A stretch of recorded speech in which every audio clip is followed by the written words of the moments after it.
though than today.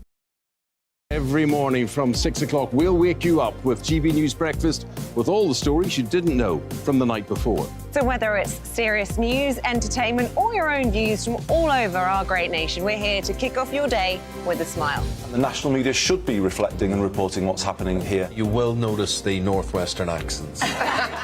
Whether you're with us on TV, radio, or online, every morning, it's breakfast from 6 a.m. Hope you can join us.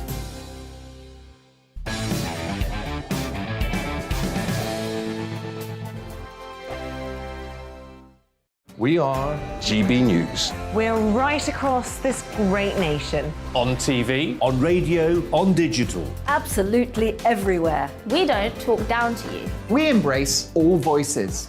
With honest and civilised conversation. We're not part of the establishment. We're one of you. And we're only getting started. Join us on GB News, The People's Channel. Britain's news channel. Every morning from 6 o'clock, we'll wake you up with GB News Breakfast with all the stories you didn't know from the night before. So whether it's serious news, entertainment, or your own views from all over our great nation, we're here to kick off your day with a smile. The national media should be reflecting and reporting what's happening here. You will notice the northwestern accents. Whether you're with us on TV, radio, or online, every morning, it's breakfast from 6 a.m. Hope you can join us. Join us for Ministry of Offence, the comedy panel show that's just like the news, in that the left fights the right and it doesn't really seem to matter who wins. We cover the big stories. It was in fact a troop of baboons and not angry vegans. I like that. And the really important stories. Fat naked cow gets stuck in swimming pool. It's a headline in a lot of local newspapers. Yeah. We're on the same team, Nick. Yeah, but I'm just helping you. Join us for Ministry of Offence, Saturday nights, 8 o'clock on GB News.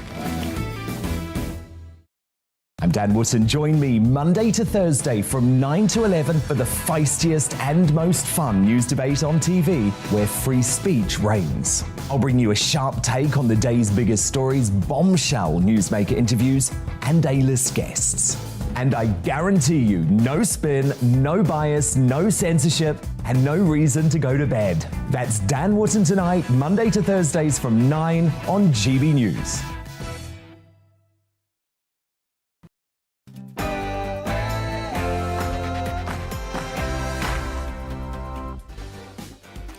Good evening, welcome to Mark Dolan tonight with me, Bev Turner. We've got the perfect end to your weekend, so stay with us. In tonight's big question, digital ID, what's in it for me? Should we fear a centralised digital ID? I do. I think it's absolutely blimmin' terrified.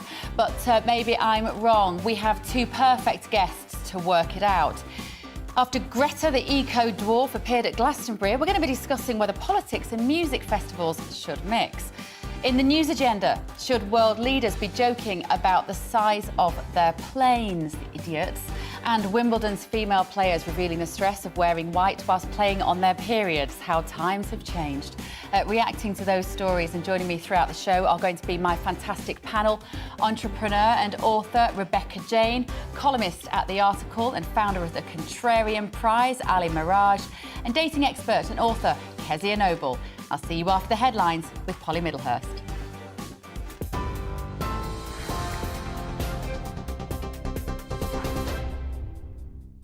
Good evening. The latest headlines this hour. World leaders at the G7 summit in Germany are outlining their plans to support the cost of living worldwide with a range of global infrastructure projects. Speaking at the event, the US President Joe Biden also said the group needed to continue to take a united stance against what he called Russia's barbaric invasion of Ukraine.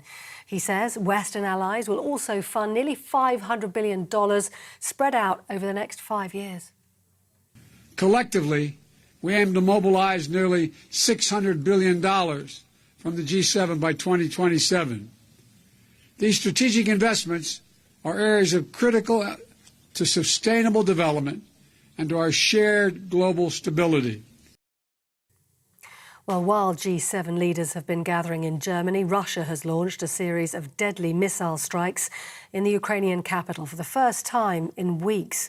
A number of people were trapped underneath fallen rubble and pulled to safety after Moscow hit homes and a kindergarten near Kyiv. The attacks have left at least one person dead and 6 others injured. The city's mayor, Vitaly Klitschko, says medics are still looking for survivors. The building has been destroyed, and we understand that there are people under rubble. They are alive. The rescuers are trying to get them out. There is a lot of smoke, and we are doing our best to rescue them as soon as possible. Here, the Prime Minister says his golden rule is to focus on what we're doing now, suggesting he's planning to be in office for more than 2 more terms. Boris Johnson's comments came after the Conservatives lost 2 by-elections last week. Speaking at the G7 summit earlier, he said he hadn't had time to reflect on his regrets whilst in office, but says the government's achievements have been remarkable so far. A woman has died after suffering severe head injuries in what police described as a horrific assault in East London. Met Police, who've launched a murder investigation, say the 36-year-old was attacked while walking along in Ilford. The woman died in hospital on Sunday morning after being found injured in the early hours. The area remains cordoned off, but no arrests have been made. Families impacted by the COVID-19 pandemic may take legal action against the government over delays to starting the coronavirus public inquiry. The COVID-19 Bereaved Families for Justice group says the 6-month delay so far in appointing a chair and setting up a date goes beyond the reasonable time allowed by law. The Prime Minister previously said they agreed to do it in spring this year, but he hadn't set a date for it. That's it. You're up to date on TV, online and on your radio via DAB+. You're with GB News tonight, where it's Mark Dolan tonight with Bev.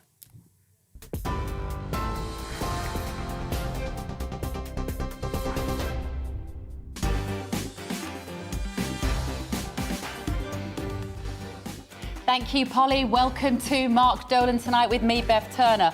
In tonight's big question, digital ID, what's in it? For me, not me personally, all of you. Should we fear a centralised digital ID? I do have my concerns, but we're going to go through the pros and cons with the experts at around 9:20. In just a few minutes, in my big opinion, my take on Friday's abortion ruling by the US Supreme Court. Don't miss that. In the news agenda, do politics and music festivals mix? With the growing number of private medicinal cannabis clinics in the UK, should the NHS prescribe it? And why are Wimbledon insisting on female players wearing white when some of them, frankly, don't want to? Discussing these stories and with me throughout the show is my brilliant all-star panel. They are entrepreneur and author Rebecca Jane, columnist at the Article, and founder of the Contrarian Prize, Ali Miraj, and dating expert and author Kezia Noble. I want to hear from you, of course, tonight throughout the show. GBViews at gbnews.uk. Get in touch and we'll read out some of your emails. So for the next 2 hours, big debates, big guests, and as always, big opinions. Let's start with this one.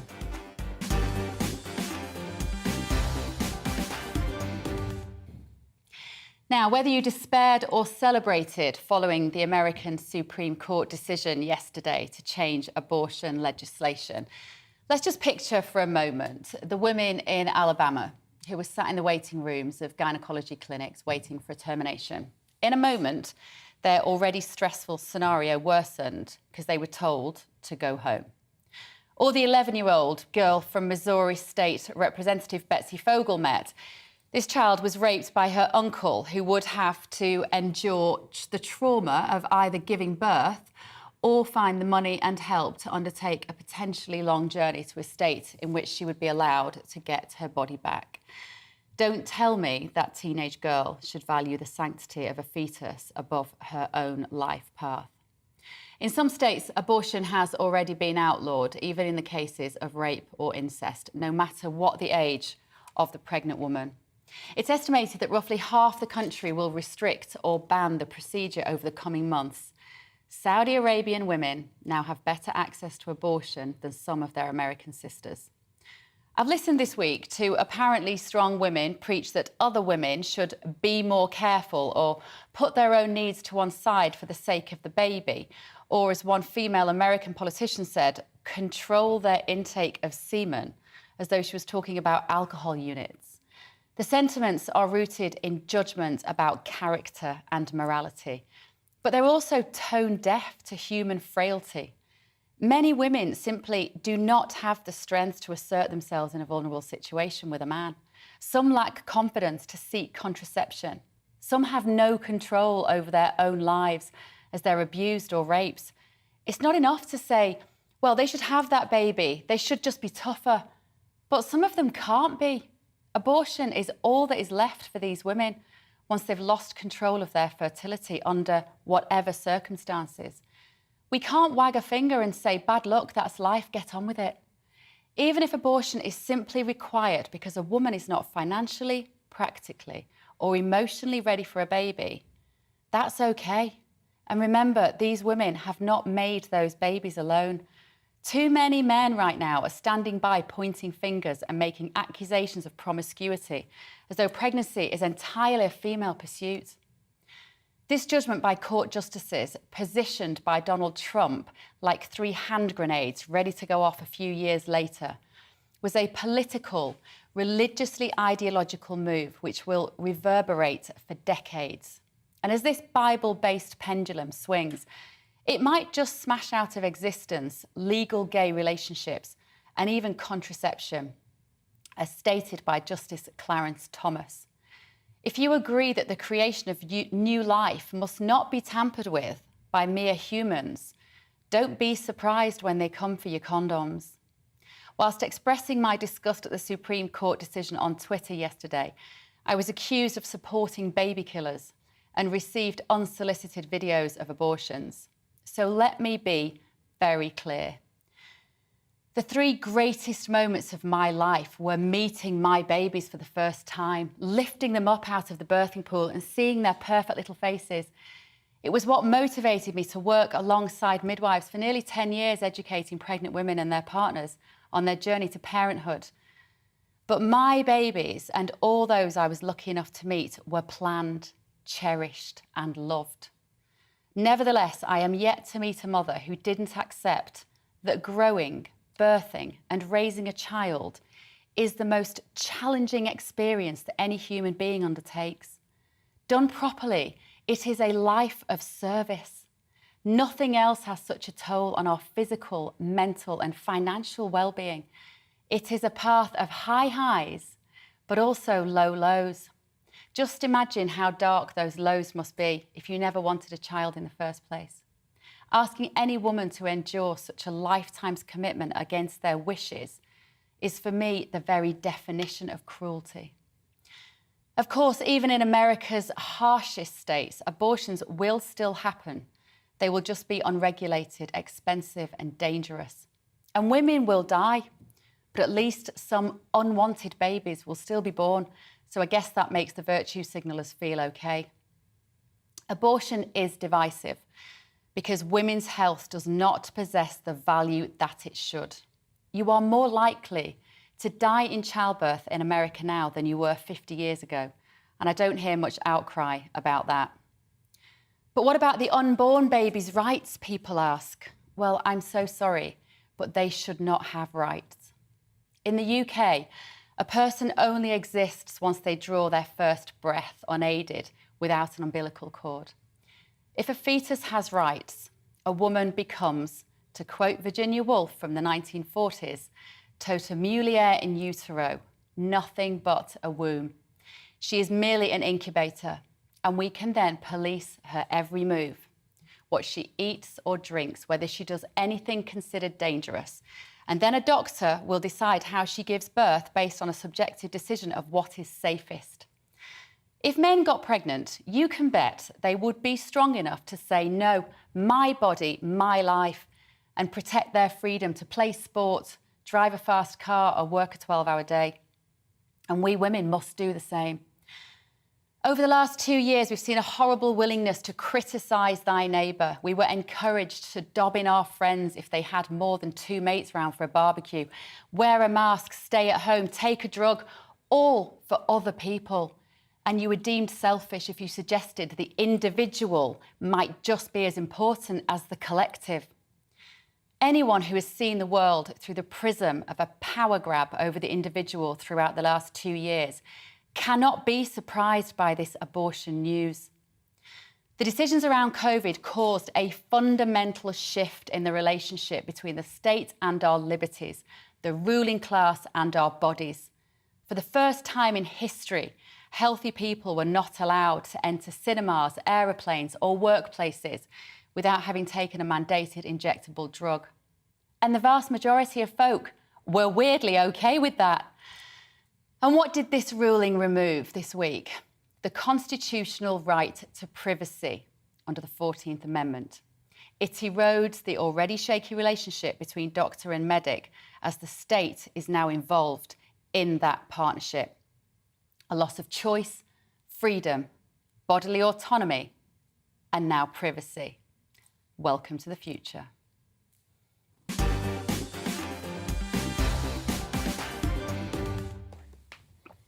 I've got to have a drink of water after that. I'm sorry, it was very long. But I feel very passionately about this, and I'm sorry about my creaky chair. I'll try and sit still. If you can hear it on the radio, I am sorry. Right, with me now and joining me throughout the show is my all-star panel, entrepreneur and author Rebecca Jane, columnist at The Article, and founder of the Contrarian Prize, Ali Mirage, and dating expert and author Kezia Noble. Rebecca, if I can come to you first, thoughts on what I've just said? It's been a big week for women's health. Where on earth do you even start? I've seen a lot of things in the legal world of people trying to interpret the law in certain ways, and this is legal madness. They've taken a very old ruling and looked at it in a completely different way and decided that it's all about a constitutional right. It's completely and utterly wrong in the way that they have interpreted this. Yes, absolutely, the Constitution doesn't make reference to this, but we are now living in a modern world. And, you know, there were a whole lot of things that were illegal a lot of years ago. Slavery, you know, we've come so far with racism. So now America thinks it's time to set us back decades. It's absolutely beyond all belief. And do you know what I actually think as well? If you want to enforce such a law that women now have to have their children, in whatever way you look at this, why are they not enforcing a law that a father actually also has to have part of that life? Yeah, absolutely. Ali, your response, do you see what I mean about how the events of the last 2 years, regardless of the role that Trump played in this earlier than that, but events of the last 2 years have kind of teed this up to be an inevitability? Well, there's a couple of points. Firstly, Bev, I wanted to just ask you one thing. You said that the actual viability, as I understood it, of a fetus is only viable once the umbilical cord's been cut. Is that what you really mean? I mean, are you calling for abortions up to term? No, what I'm saying is in this country, in the UK, we cannot go down the route of the fetus having rights, having human rights. But then but abortions are not allowed after 24 weeks. Say again? Abortions are not allowed after 24 weeks unless they're in exceptional circumstances in the UK. There is a reason for that, because medically it's assumed that a fetus can survive outside the womb after week 24, and therefore that is the whole issue. Otherwise, you'd be potentially having abortions at 9 months, which no one would advocate. So I just wanted to clarify that point you made, because I was a little bit surprised by that. I think Bev's making a little bit of a different point here, is that what she's saying is that it only becomes a person once they take a first breath, that it's actually a legal entity upon the point where they take that first breath. But we're talking about abortion here, and about the whole topic is abortion, right? And about the point at which that happens. So I just wanted to make that point. Anyway, yes, the broader point, Bev, that I want to make here is that you're right. This has been building up for some time. And if there had been some strategy on the part of the Democrats and the Liberals in the Supreme Court, we might not be here. Ruth Bader Ginsburg could have stood down during Obama's term, right?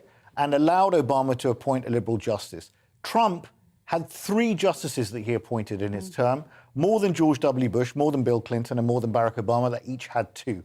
And you now have a situation where 6-3, this was voted for. Now, when I've made this point, a lot of people sort of jump down my throat saying, oh, you're blaming a woman for the fact that this law's passed. No, I'm not. It's totally irrelevant that Ruth Bader Ginsburg was a woman. She could have been a man. It's irrelevant to sex. The point I'm making is about strategizing the fact that you have a situation where Supreme Court justices in the US are appointed for life. They're very politicized. And in that kind of environment, you have to use intelligence to try and play the game, which is exactly what Justice Breyer is doing right now by standing down during Biden's term to allow Ketanji Brown Jackson first black woman justice to be appointed, who is a Liberal, during Biden's term when he can get it through the Senate. Perfectly sensible policy. OK, I want to bring in the map for us to see how this works in the States. Which states are going to either ban or partially ban? Those are the ones in orange. The states in which it appears that abortion will be legally protected are in blue. And the grey ones are those which are uncertain at the moment. It's difficult to know which way it's going to fall. Kezia, if I can come to you, do you find it like I do? I find it quite depressing, actually, when I hear Ali's take on this, and I don't disagree with anything he said about how the politics got us to this place. But do you think that abortion should be an issue which shouldn't be political, and it certainly shouldn't be used as a political weapon against individual women's choices? OK, so I think that you presented some very good points in your opening speech. But I do feel that we do need to take into consideration the unborn child a lot more. Maybe when it's in the first 3 months, maybe that's slightly different. But as Ali said, when they get to 24 months, there's a reason why. 24 weeks. 24 weeks. Mm-hmm. 24 weeks, of course. Yeah. 24 weeks, then there's a cut-off. Now, why is there a cut-off at 24 weeks? Because, as you said, they can live. They can, if they... But if they aren't living outside of the mother, the host, if you like, she may not want to be a mother. So I'm cautious to use that in case anybody's watching this that finds that upsetting. But if that child, whilst that human being, let's call it a human being, it's that collection of cells, fetus, the embryo, whatever language you want to use it, whilst it is still, no, it is whatever language, whilst it is still part of a pregnant woman, it shouldn't have its own individual rights for all the very reasons that I gave, because then you can place all sorts of unimaginable controls on that pregnant woman, the kind of stuff, Kezia, which we would despair at where that could go. I agree. We don't want to see backstreet abortions, and I don't think abortion should be outlawed completely. I've never said that. I really don't agree with that at all. And there's cases where it's better that the woman has an abortion, of course. But I'm just saying we do need to have a conversation about the unborn child, because it is a human being. It is a human. It's not an animal or something. And I just, the way it's dismissed, like, just get rid of it. It's like a hindrance. But you see, I don't. Sorry to interrupt you, Kezia. We've got 2 hours. We're going to get a lot of conversations in before the end of the show. But do you think, Rebecca, this idea that the fetus, the embryo, do you agree with me that it's not a viable? It might be a viable human being, but it shouldn't have rights until that moment for the reasons that I'm explaining. Unfortunately, yes. I think that obviously we're all talking about an incredibly difficult topic that's very personal to a lot of people.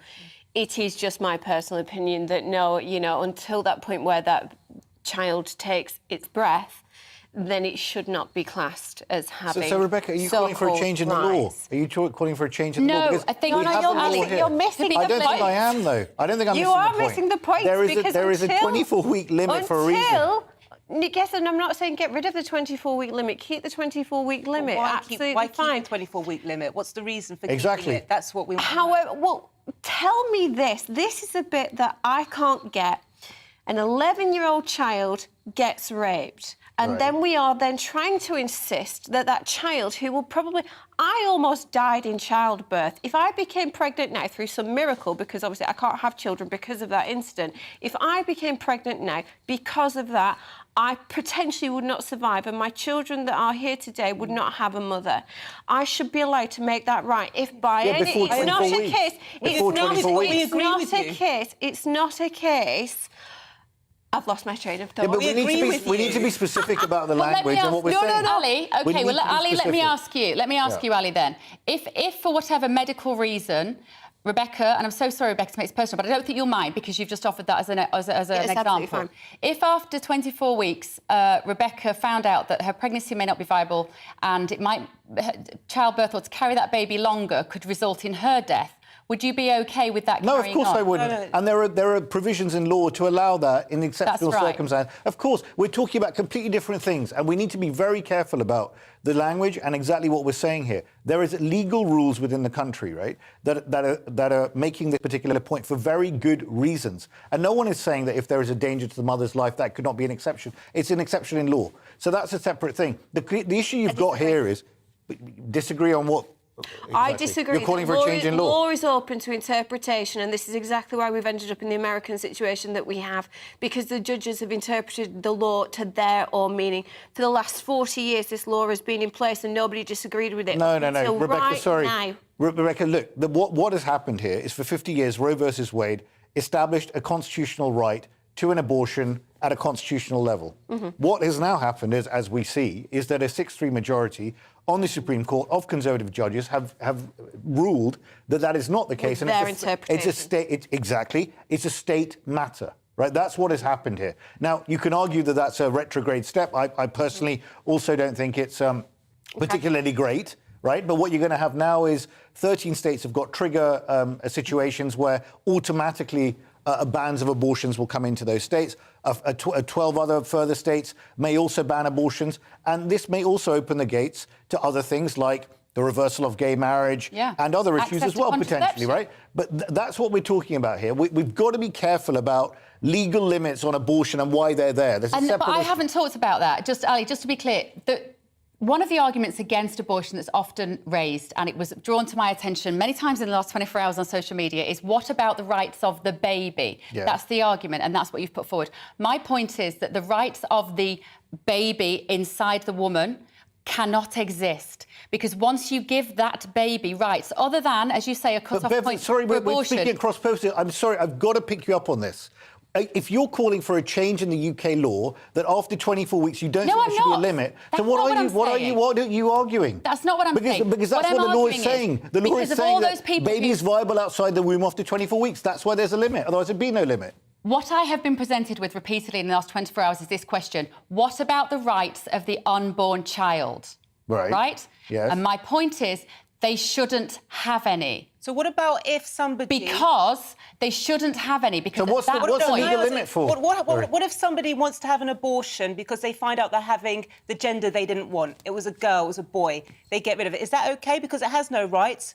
Get rid of it. It wasn't a girl, it wasn't a boy. Let's have another one. We could sit here and we could come up, we could brainstorm 1,000 different reasons why women would wish to end a pregnancy.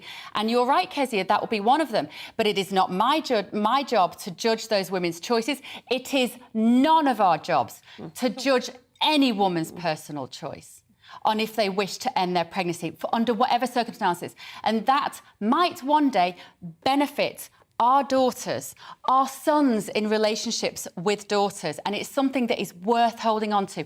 And that's why the idea that the fetus doesn't have human rights is really important, Ali, because once the baby has rights, the woman's rights become less, and she becomes nothing but a vehicle or a potential uterus one day. It starts younger. Point. I'm not saying that the baby has rights day one. I'm saying that there are legal limits established for very good reasons, because if there were no legal and the baby didn't have any viability, there would be no legal limit on abortions. You could do it to term. That's the point I'm making. We're speaking at cross purposes. If you want to have a general debate about abortion and the rights and wrongs of abortion, that's a separate issue, right? But we shouldn't conflate the two. It's dangerous to do it. And it's just not correct. Unless you're calling for a change in law, which some people do. Some people say the 24-week limit should be brought forward to 12 weeks. Other people say it should be 30 weeks. Well, that is a different discussion for a different day. What we've been talking about is the ruling in America, which, as of tonight, has thrown many women's lives into chaos. And that is what I care about. Right. Good start. OK. After the break, in tonight's big question, digital ID, what's in it for me? It's something you should all be asking. I'll see you in just a moment.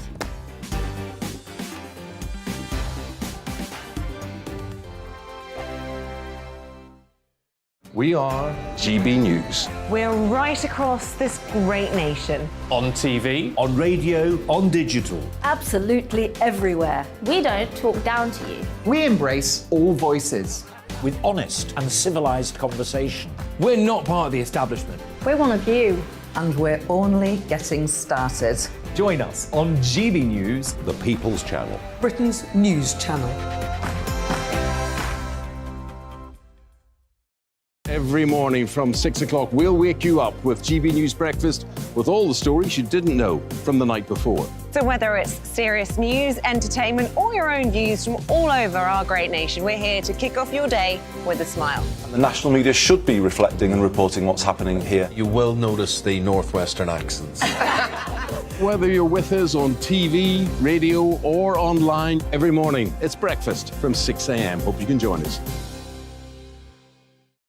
Join us for Ministry of Defence, the comedy panel show that's just like the news, in that the left fights the right and it doesn't really seem to matter who wins. We cover the big stories. It was in fact a troop of baboons and not angry vegans. I like that. And the really important stories. Fat naked cow gets stuck in swimming pool. It's a headline in a lot of local newspapers. Yeah. We're on the same team, Nick. Yeah, but I'm just helping you. Join us for Ministry of Defence, Saturday nights, 8 o'clock on GB News.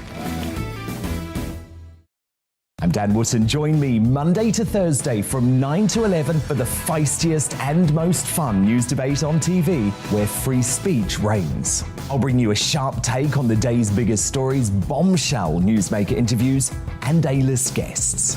And I guarantee you, no spin, no bias, no censorship, and no reason to go to bed. That's Dan Wootton tonight, Monday to Thursdays from 9 on GB News.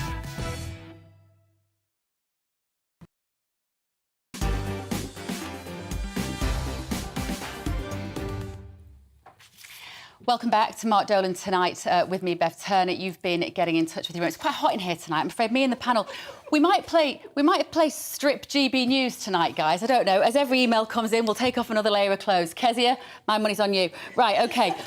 Emails. I'm joking. Don't do that. John has messaged to say, you look great in yellow. Thanks. Oh, does Mrs. D know about the extra use of her dresses? I don't think Mark Dolan minds when I come in here and raid his wardrobes like I do from time to time. Julie says, bravo, Bev, couldn't agree with you more.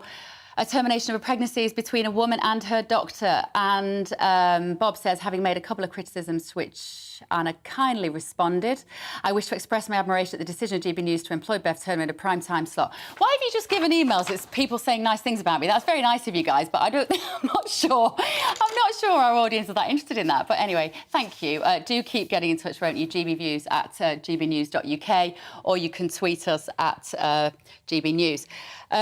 Right. We're moving on. We're all friends. I know it was an emotional discussion. We're all right, aren't we? Very emotional, that. Right, OK, the Post Office and digital identity verification company Yoti have become the first government-approved digital ID providers, allowing UK citizens to prove their identities with an app instead of physical documents when applying for a job or renting a property. The European Union is taking this one step further with the European Digital Identity Framework, which by 2024 aims to make available a smartphone-based electronic ID system that will let EU members travel, shop, bank and use government services. Now, digital ID could be beneficial, might be convenient for users, but there are also fears over privacy. Now, I am delighted to say, to discuss this, we are joined now by the Chief Policy and Regulatory Officer at Yoti, Julie Dawson, and Director of Big Brother Watch, Silky Carlo. Thank you both so much for joining us.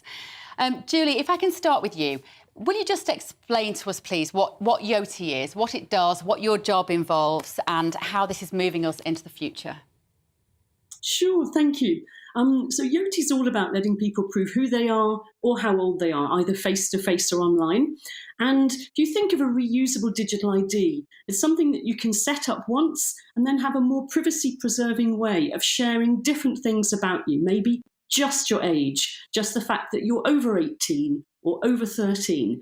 And that's a way of helping to build trust online. It might be when you're buying and selling a second-hand good.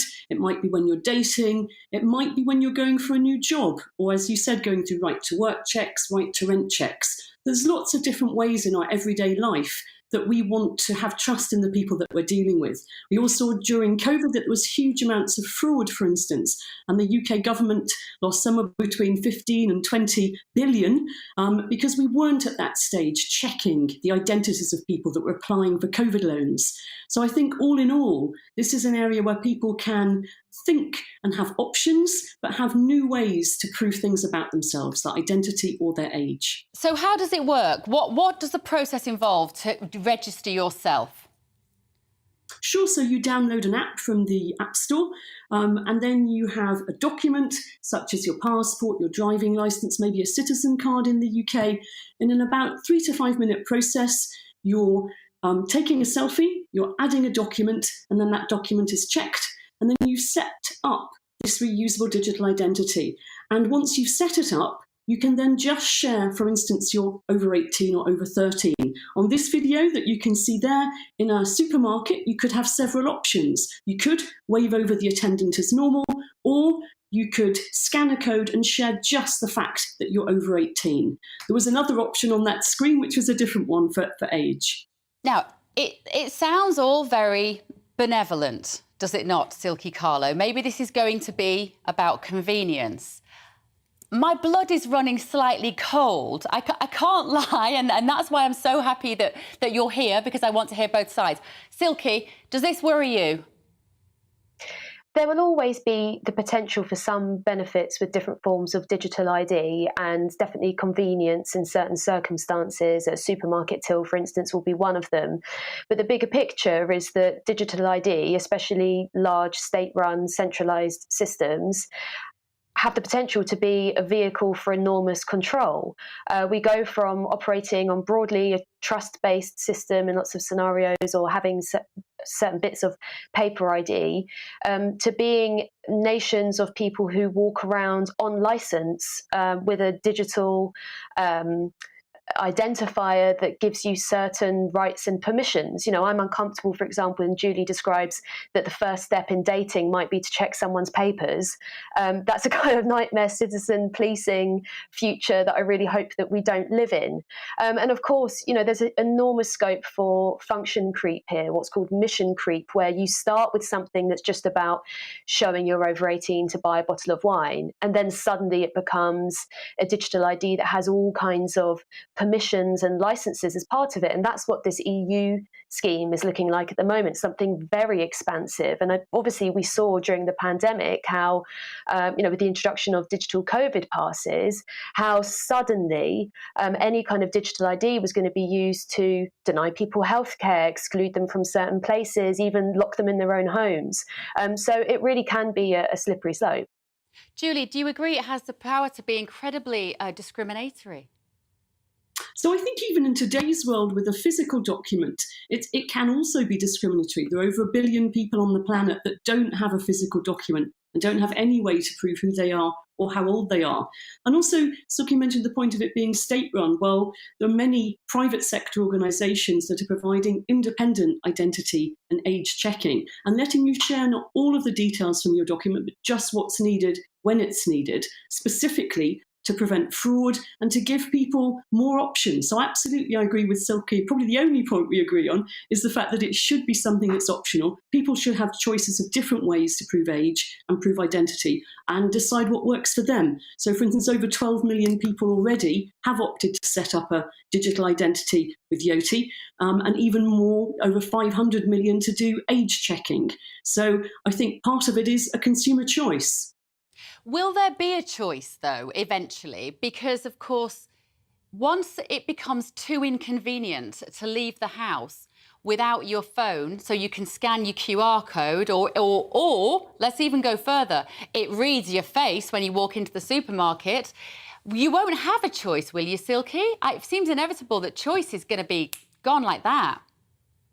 It's one of the really big risks here. And even if you look at, for example, nightclubs, which is one of the environments where digital IDs are regularly required now, and I think Yoti does a lot of business in that area. It's quite common for people on the doors to expect that you might have a digital ID, or for them to scan a pass, so basically to digitize it. And that's when you do see risks, and also the risks of this, the biometric element of this, which is where it gets really different from paper identification, is that you can create databases. And so you see with these kinds of facial recognition providers that, even on a regional basis or a citywide basis, lots of different nightclubs might have access to the same pot of data. Or you were thrown out of this nightclub a few weeks ago, or bouncer took a disliking to you here, or a security card wrongly suspected that you stole something from this supermarket. That's where it gets really dangerous as well. And, obviously Yoti is in the business of biometrics. Most of these digital IDs are going towards biometrics where, now it's not just that you've got a provisional driving license that shows your age, but you've got something as sensitive as your DNA that could also be linked with your internet use, your financial habits, your behaviors, where you go, all kinds of information. And that's what the kind of, obviously health information as well. And that is really what is starting to happen at the European level, which is a real risk. Julie, it's the stuff of nightmares. Please make us sleep easy at night. I'm terrified. So do you know that even today there are 99 million physical identity documents that are on Interpol's databases lost and stolen? In the UK, you have 1 million driving licenses every year, and loads of these are lost in the nighttime economy, people out and about. I'm not worried about that. I'm not worried about losing my passport and someone finding it. That's not my worry.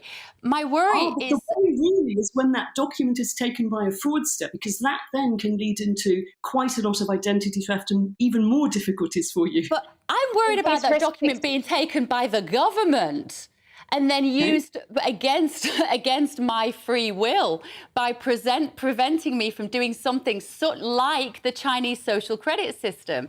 So at the moment in America, in China, is it WeChat? They have an app that you might be familiar with, and it will beep on a person's phone if you're in the vicinity of someone with a low social credit score. So if you then hang out in the vicinity of that person with a low social credit score, whatever they've got that for, a parking offence or not putting their bins out on time, your social credit score goes down. That's social engineering by any other definition, isn't it, Julie? I would agree, but that's not really what we're talking about. We're talking about a way for people to prove who they are or how old they are. These aren't government-owned methods, and we don't have a surveillance approach. So if you set up a Yoti, for instance, the government does not have access to any of that data. You are the only person that has all of your transactions. We can't even see what you or I do on a day-to-day basis with your Yoti. So you're able to share less information with organisations and share what you choose when you choose. And there's not a centralised record in one column of all the things that you're doing at all. So that is one of the key things opposite of surveillance. Good. And I hope it remains that way. Silky, do you feel reassured? Because the idea that at the moment we have lots of different files all over the world with lots of our data, I can kind of get my head around that. What I hate is the idea that there's one file in the world that's got Bev Turner on it, and in that file is everything: my health status, my criminal status, my bank accounts, my everything. Silky, last word to you. Yeah, it's a real risk, and what digital ID in particular lends itself to is the centralisation of lots of different bits of data. And obviously Yoti is offering one particular product, but that can work as part of an ecosystem where it is a massive centralised digital ID. And also they have offered before networked data sharing, for example, between nightclubs. It was certainly a product that was in development when I went to their offices once before.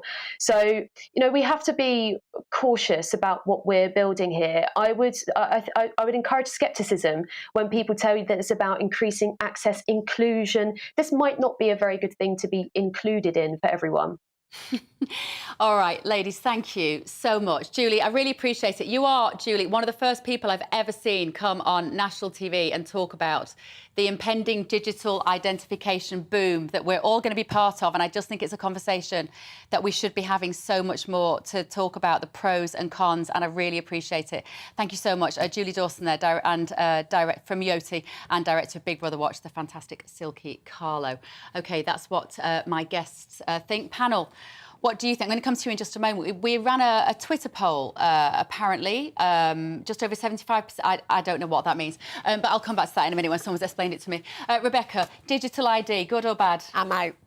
You don't want anything to do with it? I don't want anything to do with it. You know why? Because I don't trust a thing this government does. Because I know it's a very sweeping statement. You're probably going to disagree with me. I don't. Because this is what happened with COVID. They kept on drip feeding little bits. Oh, it's for convenience. Oh, it's for this. Oh, you're not going to a concert. Oh, you're not getting on a plane. Forget it. I'm out. I don't want to play with it. And do you know what? Lovely lady, fantastic, from Yoti, but until the government turn around and say, here's 500 million, they'll soon be giving over the data. Kezia, I know this is an area you've got a particular interest in, isn't it? Yeah, this is, for me, this is the end game. This Yeah. is what they planned the whole time. I'm with you on this. I'm going to go analogue.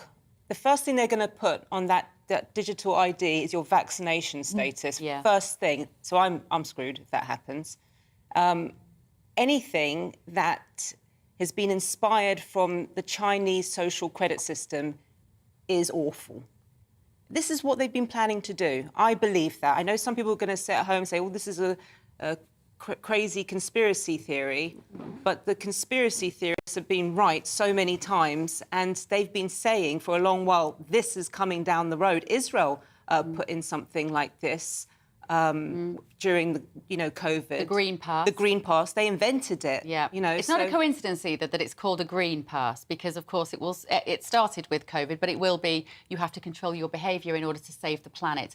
Ali, do we sound like we're talking complete madness to you? Look, I do feel uncomfortable about it, but I just think it's where we are now.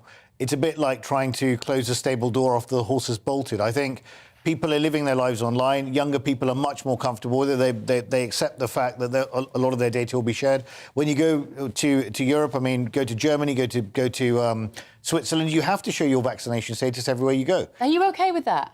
I don't particularly like it. It's inconvenient. Not only do you have to show your vaccination status, you also have to show ID, so passport as well. So it's a flipping headache. But those are the rules. That's the thing. You can all have an argument about that, but look, even if you want to file your tax return, it's all going to be done electronically now, which disenfranchises a lot of people. If you take it to a much more macro level, you look at critical national infrastructure, for example, power systems, and how they were closed down, for example, by Russia with Ukraine some years ago. There is an argument now for critical pieces of national infrastructure to be dematerialised, as you're sort of alluding to, Kezia, taken off the networks, taken off digital networks, and made analogue, because they're so critical, they shouldn't be linked in, because they're subject to cyber attack, which is the other thing that we haven't sort of mentioned in this, is the whole issue around cyber risk when it comes to data. You see, you're right, I don't trust all of my data to be in one place whilst also being able to be accessed by the government and private business. This is what people don't realise. When we say, I talk to a lot of taxi drivers, right? Taxi drivers know what's going on in the world. And when I was chatting to the taxi driver the other day and I went to pay him in cash, and I said, keep using cash, won't you? Because we're going to need cash. I said, because when you haven't got cash, this is the kind of thing I bore them with, when you haven't got cash and everything's done on a card, they're going to know exactly what we're spending our money on at every second of every day and exactly where we are. And the taxi driver said, well, they do anyway, don't they? And I thought, no, that's what you're kind of saying is, well, we're already there, the horse has bolted. Well, if you've got a mobile phone, they know exactly where you are. The government don't. Well, the government in collaboration... Google do. But in collaboration with big business and in collaboration with access to your bank account, no. That's the vision of the future that we're staring down the barrel of. That's what should keep us awake at night, and that's what everyone needs to be talking about. And I'm with you, Kezia. This started... It was already in the planning, but, of course, COVID has allowed... Bev, is your issue one of principle, or is it one of security concerns? It's one of lifestyle, Ali, and it's one of what it is to be human. The individual. We're not a country that shows papers. We're not a country that shows papers. Right. We've never been under a fascist government since Cromwell. And we do not show papers. And you went to Germany and France on your holidays and you're like, well, here's my papers, here's my ID, just get on with it. That's why I didn't travel, because I said, I'm not playing in this game. I'm not part of this pantomime. Me too, and I haven't travelled for over 2 years because I don't want to be part of the pantomime, and I refuse to. And even if I have to cancel holidays that I've had booked, I don't want to play. I'm not going to play that game. I'm not going to be tracked to my every move and be vulnerable to having that controlled. Because let's face it, even if your blooming card doesn't work in the supermarket, you can't talk to a human being. And the fact that the idea of being stuck in this technocratic nightmare with no human being to talk when the system goes wrong, because it will go wrong, hideous. But I'm not sure. Let us know what you think, won't you? Do get in touch with us, gbnews@gbviews.uk.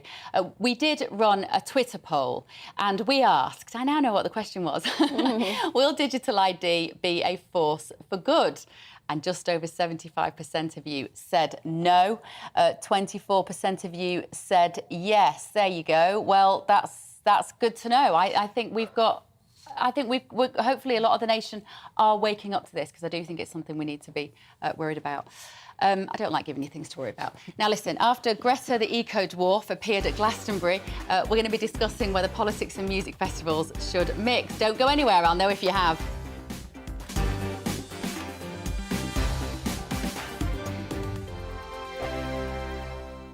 We are GB News. We're right across this great nation. On TV, on radio, on digital. Absolutely everywhere. We don't talk down to you. We embrace all voices. With honest and civilised conversation. We're not part of the establishment. We're one of you. And we're only getting started. Join us on GB News, The People's Channel. Britain's news channel. Every morning from 6 o'clock, we'll wake you up with GB News Breakfast with all the stories you didn't know from the night before. So whether it's serious news, entertainment, or your own views from all over our great nation, we're here to kick off your day with a smile. And the national media should be reflecting and reporting what's happening here. You will notice the northwestern accents. Whether you're with us on TV, radio, or online, every morning, it's breakfast from 6 a.m. Hope you can join us.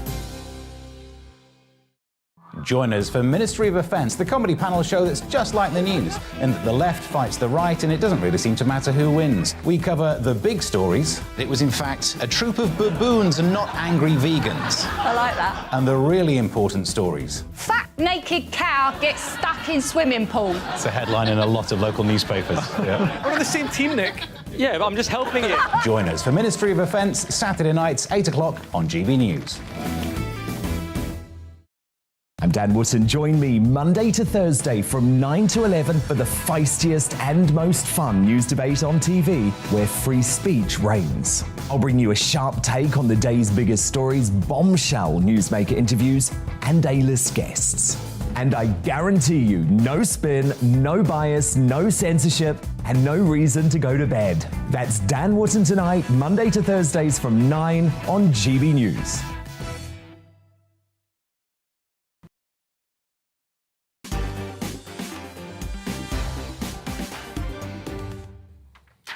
Welcome back to Mark Dolan Tonight with me, Bev Turner. Now, you've been getting in touch with us, our big question debate. One viewer has emailed in, they say, totally unacceptable that you have to download an app to be controlled by and from anti-democratic big tech. No way, Silky Carlo is right. Nasty authoritarian control and low or no trust. It is so communist. Yep, you make a very good point there, Anonymous. Tweeter Archie said, digital ID will inevitably usher in a social credit system like China's. It is a bad move. I think you're right, because, of course, once you've got these sorts of powers, which government is really going to give them up? It's the idea of heaven, isn't it? Russell says, I don't understand why GB News is banging on about abortion in the USA. It has diddly squat to do with the UK. It's not a UK law change. I appreciate it's upsetting, but it has nothing to do with the UK. Not yet, Russell, is what I would say. Whatever happens there, generally, eventually, makes it over the pond. Let's hope not. And Linda says, Beverly, if people don't want children, they should go on the pill. I couldn't agree more, Linda, and often they do, and it often doesn't work. But you know what? Actually, we've done a very good job in this country of reducing teenage pregnancy. I used to do some work with the FPA, Family Planning Association charity, and actually the measures we put in place have actually done a really good job in terms of teenage pregnancy and reducing it. Now, still with me are my incredible panel. Entrepreneur and author Rebecca Jane, columnist at The Article and founder of the Contrarian Prize, Ali Mirage, and dating expert and author Kezia Noble. Now, when you think of Glastonbury, what do you think of? I think of miserable. Music, crowd, singing and dancing, enjoying your favourite music artists. Not Greta Thunberg, right? Well, of course, Greta made an appearance at the music festival to poop the party as she took to the stage to talk about the dangers of climate change. Look at that. That is my idea of hell. I've been once. I swore I'd never go back again. Where's the thrill in standing in the back of 100,000 people, seeing nothing? Paul McCartney also waved a Ukrainian flag. AJ Tracey opened his set with a message about the Grenfell Tower. And Olivia Rodrigo and Lily Allen dedicated an unflattering song to the US Supreme Court's ruling on abortion. I haven't got a problem with that. Should music festivals and politics mix? Over to our audience. Ali, I will start with you. Well, I would make a distinction between overtly political speeches. So, for example, Volodymyr Zelensky gave a speech, Jeremy Corbyn gave a speech back in 2017. I'd make a distinction between that, Greta Thunberg as well, that you mentioned. I'd make a distinction between that and artists expressing themselves and bringing in political content. So you mentioned Lily Allen and Olivia Rodrigo, and then you mentioned AJ Tracey.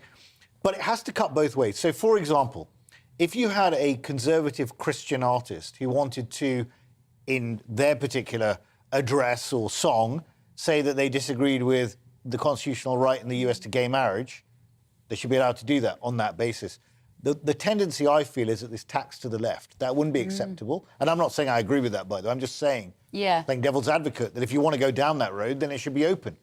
But we know Glastonbury is a certain way. But also, if you're going to put yourself into these things, I just think of Bono, who's been very outspoken on many things, also had to subject himself to people coming and campaigning against his tax status a few years ago, pulling him up on that at Glastonbury. So, you know, where does this all end? Yeah.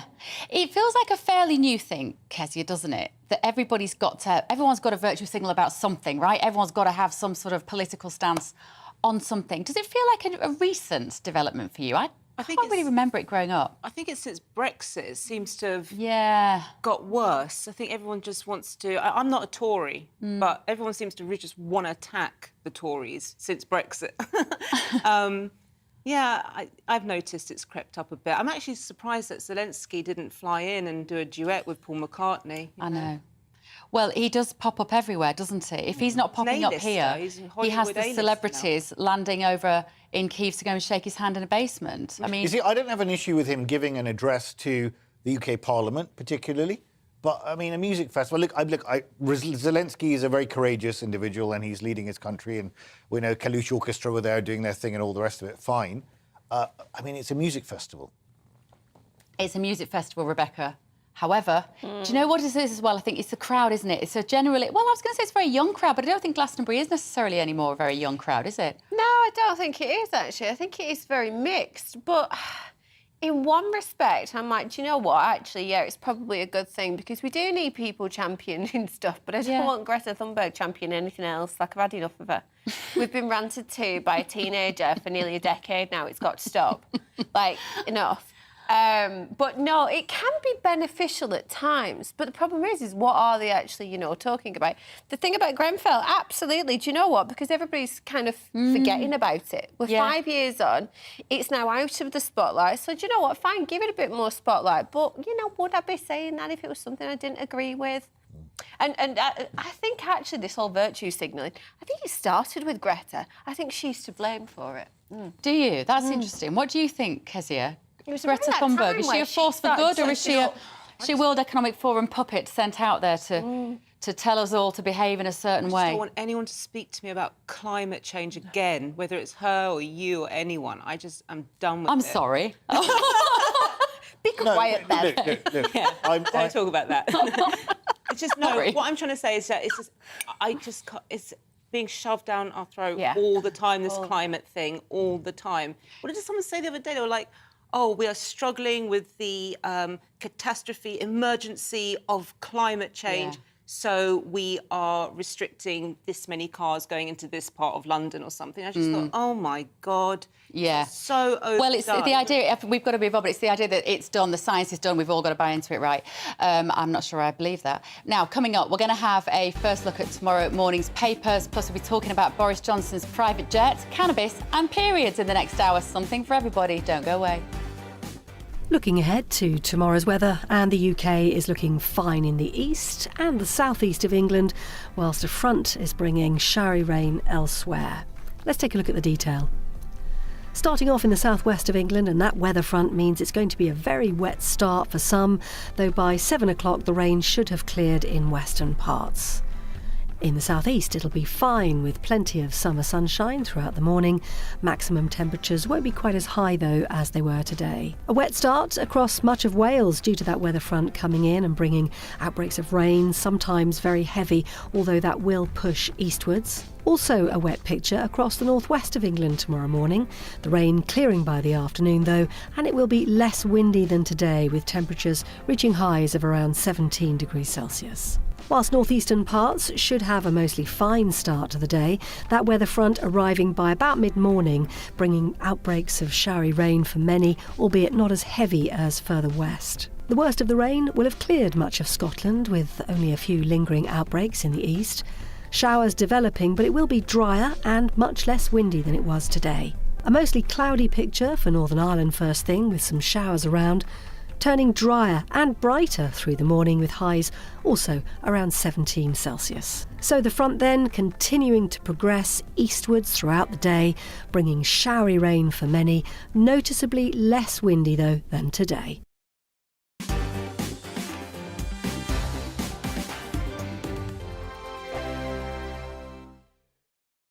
We are GB News. We're right across this great nation. On TV, on radio, on digital. Absolutely everywhere. We don't talk down to you. We embrace all voices. With honest and civilised conversation. We're not part of the establishment. We're one of you. And we're only getting started. Join us on GB News, The People's Channel. Britain's news channel. Every morning from 6 o'clock, we'll wake you up with GB News Breakfast with all the stories you didn't know from the night before. So whether it's serious news, entertainment, or your own views from all over our great nation, we're here to kick off your day with a smile. And the national media should be reflecting and reporting what's happening here. You will notice the northwestern accents. Whether you're with us on TV, radio, or online, every morning, it's breakfast from 6 a.m. Hope you can join us. Join us for Ministry of Defence, the comedy panel show that's just like the news, in that the left fights the right and it doesn't really seem to matter who wins. We cover the big stories. It was in fact a troop of baboons and not angry vegans. I like that. And the really important stories. Fat naked cow gets stuck in swimming pool. It's a headline in a lot of local newspapers. Yeah. We're on the same team, Nick. Yeah, but I'm just helping it. Join us for Ministry of Defence, Saturday nights, 8 o'clock on GB News. I'm Dan Wootton. Join me Monday to Thursday from 9 to 11 for the feistiest and most fun news debate on TV, where free speech reigns. I'll bring you a sharp take on the day's biggest stories, bombshell newsmaker interviews, and A-list guests. And I guarantee you, no spin, no bias, no censorship, and no reason to go to bed. That's Dan Wootton tonight, Monday to Thursdays from 9 on GB News.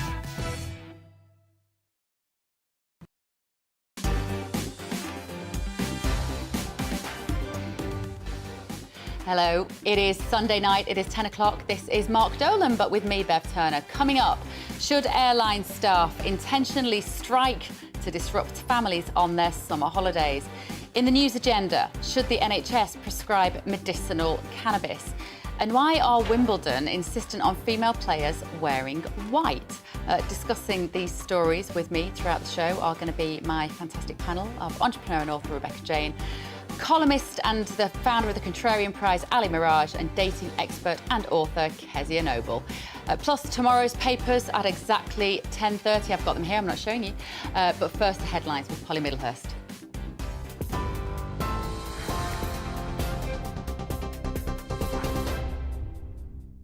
Bev, thank you. Good evening. The top stories tonight. World leaders at the G7 summit are outlining plans to support the cost of living with a range of global infrastructure projects.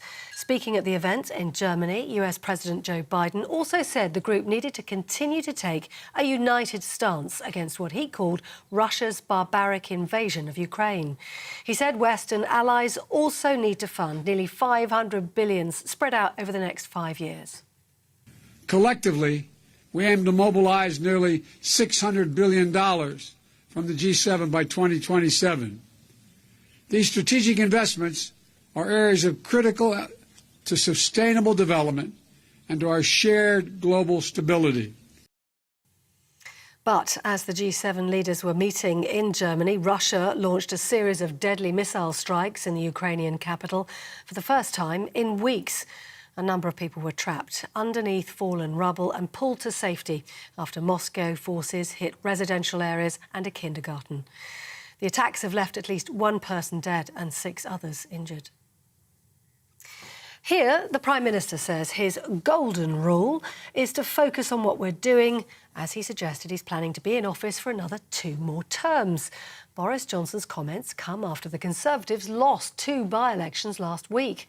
Speaking at the G7 summit, he said he hadn't got the time to reflect on his regrets while in office, but said the government's achievements so far had been remarkable. Some breaking news that's come to us within the last hour or so. West Midlands Police say there are a number of severe casualties following an explosion which has completely destroyed a house in the King's Standing area of Birmingham. Residents, we understand, were evacuated from the street whilst emergency services attempted to put out the flames amid the rubble and wreckage of the semi-detached home. It's not yet known what caused the explosion or how many people were injured in that incident, but we'll bring you more on that as we get it. In other news today, a woman has died after suffering severe head injuries in what police described as a horrific assault in East London. Metropolitan Police have launched a murder investigation and say the 36-year-old woman was attacked while walking along the road in Ilford. The woman died in hospital on Sunday morning after being found injured in the early hours. The area remains cordoned off and no arrests have been made. Families impacted by the COVID-19 pandemic may take legal action against the government over delays to starting the coronavirus public inquiry. The COVID-19 bereaved Families for Justice group say the 6-month delay in appointing a chair and setting up a date goes beyond the reasonable time allowed by law. The Prime Minister previously said they had agreed to do it in the spring, but he hasn't yet set up a date. You're up to date on TV, online and on your radio via DAB+. You're with GB News tonight, where it's Mark Dolan tonight with Beverly.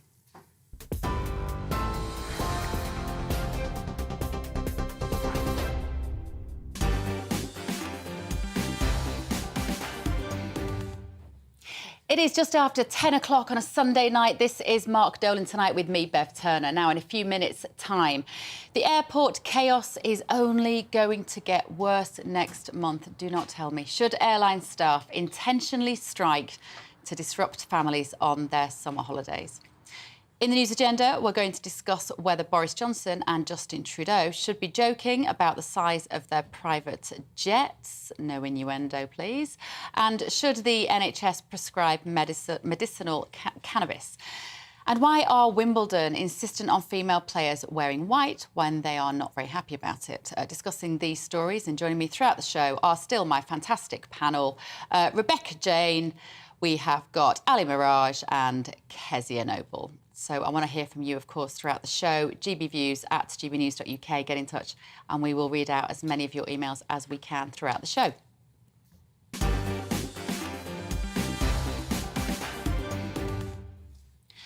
Now, I don't know about you, but summer holiday feels like a bit of a nightmare looming, doesn't it? Plans are under threat from a fresh wave of airline and train strikes expected for the first week when the kids break up from school. Many families' holiday plans are likely to be affected next month with multiple strikes on European and British airlines, with British Airways workers becoming the latest to join the industrial action. Unions have said that the action was due to a 10% pay cut imposed during the peak of the pandemic, not then being reinstated. To discuss this further is aviation expert Terry Spruce. Hello, Terry. Thank you for joining us. You can probably hear the despondency in my voice and the sighs as I contemplate the idea of more travel disruption. What's your response to the news that we might see some strikes this summer? Right. Well, again, the industry, or British Airways in particular, took 10% away from workers, and they're only asking for that back. Yeah, I know that the industry isn't quite itself at the moment, but you know the union could actually say, well, you can't give us all of it back at the same time.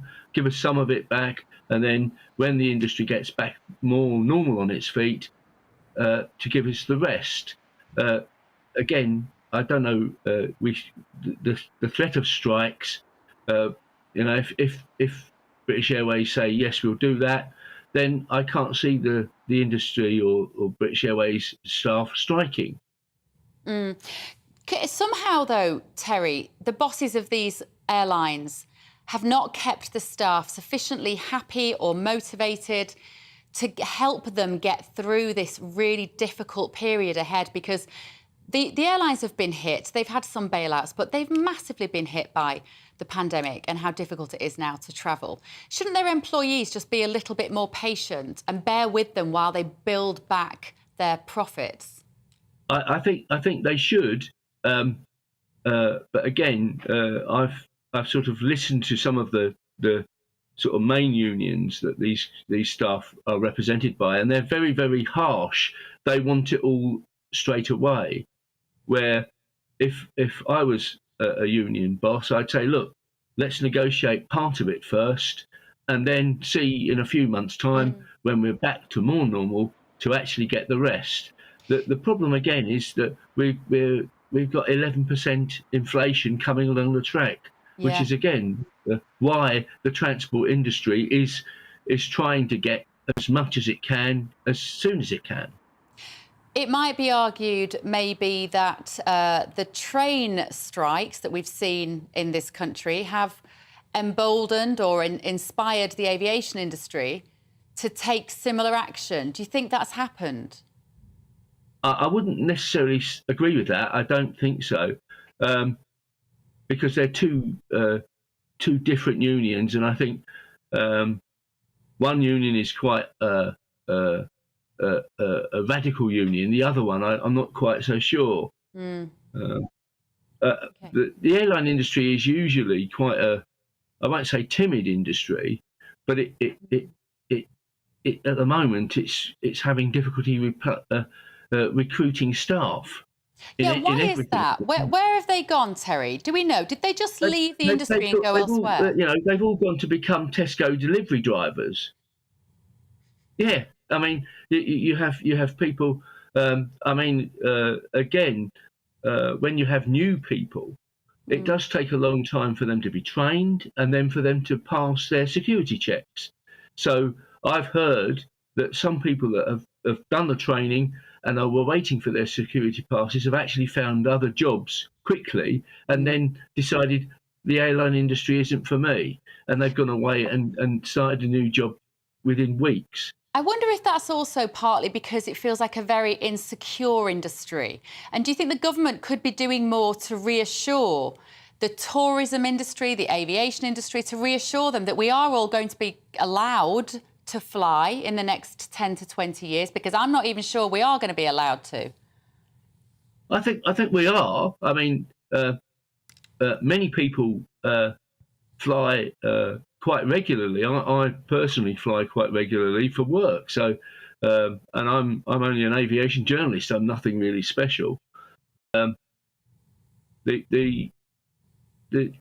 do think we are, but again, the industry itself is changing from one where we're using a fossil fuel, oil, to where we're having to use a different alternative fuel, and that's going to change. So the way we fly is going to change a little bit too. Yeah. OK. Well, I think you're special, Terry. If nobody else does, I think we need special journalists talking about this. Thank you so much for joining us. I'm sure you'll be talking about it a lot more in the next 2 or 3 months as we get through the summer. Oh, It's going to be... I'm sure we have. Of course, the other thing, of course, we've got is in the next few weeks we have Farnborough International Air Show. Again, one of the 2 big air shows in the year, which hopefully a lot of people will be able to go and see. OK, well done, Terry. You got your little advert in there at the end, so thank you. There you go, an air show to look forward to. That is our aviation expert and journalist, Terry Spruce there. Rebecca, we're giggling there about Terry giving a little plug for his air show. But you know what? He's right. We've got to get back to normal, haven't we? We've got to get back to some sort of normality and feel safe around travelling and safe and reassured that we're going to get to the airport and get on the plane with the blooming kids, because it's a nightmare travelling with kids anyway. Yeah, just a bit. Here's my problem with strikes. So it's basically having your cake and eating it. So I obviously come from legal training, and I started my legal training in criminal law, and I can tell you now that, and I started that 2 years ago, actually, just when we were coming out of the first lockdown. And what I can tell you is that criminal lawyers are actually still on the same legal aid rates as 1980, and you don't hear them whinging about it. Our court systems are backed up to high heaven, and people are not getting serious cases heard for 4 years. But they are ploughing on and getting... Hang on, I'm not done. Order. Thank you very much. So they are ploughing on and they're just getting on with work. In this case, do you know what? Leave the industry, because if enough of them leave the industry... They have, that's why we're in this problem. Exactly. More need to go. And then eventually the bosses will kick in with this ideal theory, and then they will get more people to replace them, or they will actually start to pay them what they are worth. I absolutely agree that after COVID, they suffered hugely. But now today, I do think that they should be getting back to normal. The bosses should be reinstating that 10%. Absolutely, they should. But the workers right now need to plough on. And unfortunately, I think it's an absolute miscommunication breakdown. And essentially, they need to start negotiating smaller to try and get bigger quicker. Ali. Go on. Rebecca, I thought the barristers were threatening to strike. They are threatening. Well, no, they are threatening, but however, they are nowhere near actually doing it. Well, I mean, it seems pretty imminent to me, from what they've been saying. I will be very surprised if it does actually even happen. But presumably, if you're a legal aid barrister, you're also doing your well-paid private work on the side as well, aren't you? Not in criminal law, no. And actually, the reason why I started training in criminal law, because everybody was leaving it because there is no money in it anymore. And I actually had the ideal theory of, do you know what? If they all go, then eventually you can charge whatever you want. But no, they're all becoming freelance. And unfortunately, no, that is going to come to a head, and it is going to come to a climax. But I am be very surprised if they do actually. Well, look, on the travel thing, I think there's a confluence of factors that's come together. You had a situation at a lot of UK airports during COVID where percentage terms compared to 2019, which was a normal year, we're down at 5% or less of 2019 numbers. Now they're back at 80-85%. There's been a big resurgence in demand. A lot of the airlines and airports let staff go. They didn't furlough them. Now, that was understandable because they didn't know how long lockdowns would last and how quickly demand would come back. It's actually come back very quickly. There's been a massive resurgence. You've got a very tight labour market at the moment with 1.3 million job vacancies out there, more vacancies than there are people. You've got 7.8% vacancy rate in the hospitality sector. And you've also got, the B word, Brexit. Yes, people have left. Other people have resigned because they weren't being paid enough. They've gone to they've become Tesco delivery driver, whatever they're doing. So there is a labour shortage in the particular, in the travel industry right now, and it's not going to be solved anytime soon. If you look at John Holland-Kaye, the CEO of Heathrow, he said it will take 12 to 18 months to normalise. Now, that is not good news for anyone who's intending to travel on business or go away on holiday with their kids, and you can see the backlogs of luggage and flights not taking off and cancel flights. I think airlines need to be responsible and cancel flights way up front if they know that they can't deliver them. And obviously baggage handlers need more support, but the reality is there just aren't enough of them. That is the problem. Kezia? You asked a good question. You said, why are they not coming back to that industry? Does it feel unstable? Yeah. Are they worried that there's going to be more travel restrictions at some point? Come the autumn, when our respiratory viruses... Oh, yeah, I'm waiting for that. I bet you are. Any minute. But how can you rule it out, Bev? You said 10 to 15 years, I think you said, the government should give assurance. How could any government give an assurance of looking out 10 to 15 years in the future? Anything could happen. I mean, what, the travel restrictions will never be imposed I know, again? but You're not going to be allowed to travel. Only the elite. No, but look, travel. I'm not in favour of travel restrictions. I'm just saying that no government could ever give that But you assurance. can, because if you have plans to build new airports and to put in new infrastructure, then you can tell the public that. If you have no plans to do those things, we're going to start asking questions. And But are you talking about the third runway here? Is that what you're talking about? Anything to do with airports. Are you building new ones? Are you keeping the ones open? Are you investing in the airports that we have so that the general public most of the airports are in private hands. Right? Yeah. So they're privately owned, and infrastructure investors will decide whether they want to spend capital expenditure on expansion of those airports. And they'll do that if they believe that there's a return. Now, if you look at something like the third runway at Heathrow, there are planning issues. You saw that all the judicial review in the High Court. Hardly going to happen now on the back of this, or very unlikely to. Yeah. Gatwick wanted to expand. Again, problems with planning and all that. So there are multiple factors, right, where people will push back. So you can't just blame the government. This is actually private investors who own these airports, want to invest. Gatwick wanted it. Heathrow wanted it. They're privately owned. And the public, which is their right to, either on environmental grounds or noise grounds or very other grounds, push back. So it's not just the government. The government sets the broad framework of regulation for certain airports that are regulated. Not every airport in this country is regulated. The City Airport, for example, they do not regulate fares. Heathrow, they do. Gatwick, they do. So you can't just blame it on the government. I've never heard, Kezia, the government come out and say, we're not going to have another lockdown in autumn. But how can they assure that in perpetuity? Could have smallpox vaccine coming in like 5 years? No, monkeypox is on its way. But we don't know. Well, we do. I mean, you don't. Well, we do, because if we look at the data across the world as to whether lockdowns worked, it's now pretty much categorical. So you're making an argument against coronavirus. Yes, it is lockdown.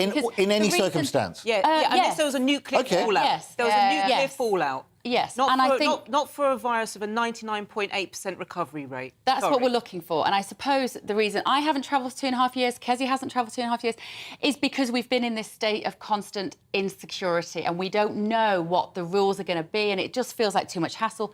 There are going to be a lot of us like this. We look at the queues on the TV, we look at the queues at the airport, and we just think, I'm going to rent a cottage. When was the last time before COVID that the government imposed travel restrictions on flights? Exactly. So why can't they tell us? Why can't they now? But they haven't, right? It was an exceptional circumstance. This is the new. It wasn't the new normal. But it wasn't the health emergency that we thought it was, and that's what all the statistics are now proving. And we can have a chat about this. I'll show you some. Indeed, but that's a separate point. But that's not the topic for the day. But my point is if the government would come and say, guys, we're not going to lock you down this winter, whatever. We realise we've looked at the numbers. We probably didn't have to do it in the first place. Off you go. Book your tickets. I'd be there. I'd be the first one booking. Would They're you not trust saying them? it. I wouldn't trust a word they said. They said that to us when they first started, and they said we won't be locking you down. Okay, so can I just? I Can I ask a question? Does anyone remember 3 weeks? Yes, I remember 3 weeks. Yeah, but can I ask a question? When they were putting restrictions here in the UK, and they were trying to roll out before they rolled out the vaccine programme, they were imposing restrictions here. The Home Secretary was coming under a lot of criticism for imposing restrictions here and yet not closing the borders. And they didn't close them for months compared to other countries, right? And they were being criticised day after day after day. So are you saying that you agreed with the borders not being closed? You agreed with Priti Patel? Because she was getting it in the neck every day, right? Because they were imposing restrictions here, but they weren't. So are you in favour of no restrictions at all? Maybe you are, I don't know. I am. OK, that's fine. At least you're intellectually ladies, pure. Put your hands up if you're in favour of no restrictions at all. Yeah, there we go. That was categorical, 100%. At least that's clear. At least that's clear. You're outnumbered on this one. I don't agree with it, but at least it's clear. Yeah. All right. Coming up in the news agenda, do politicians need to read the room before joking about the size of their private jets? And we're going to be talking marijuana and cannabis for medicinal use. Don't go away.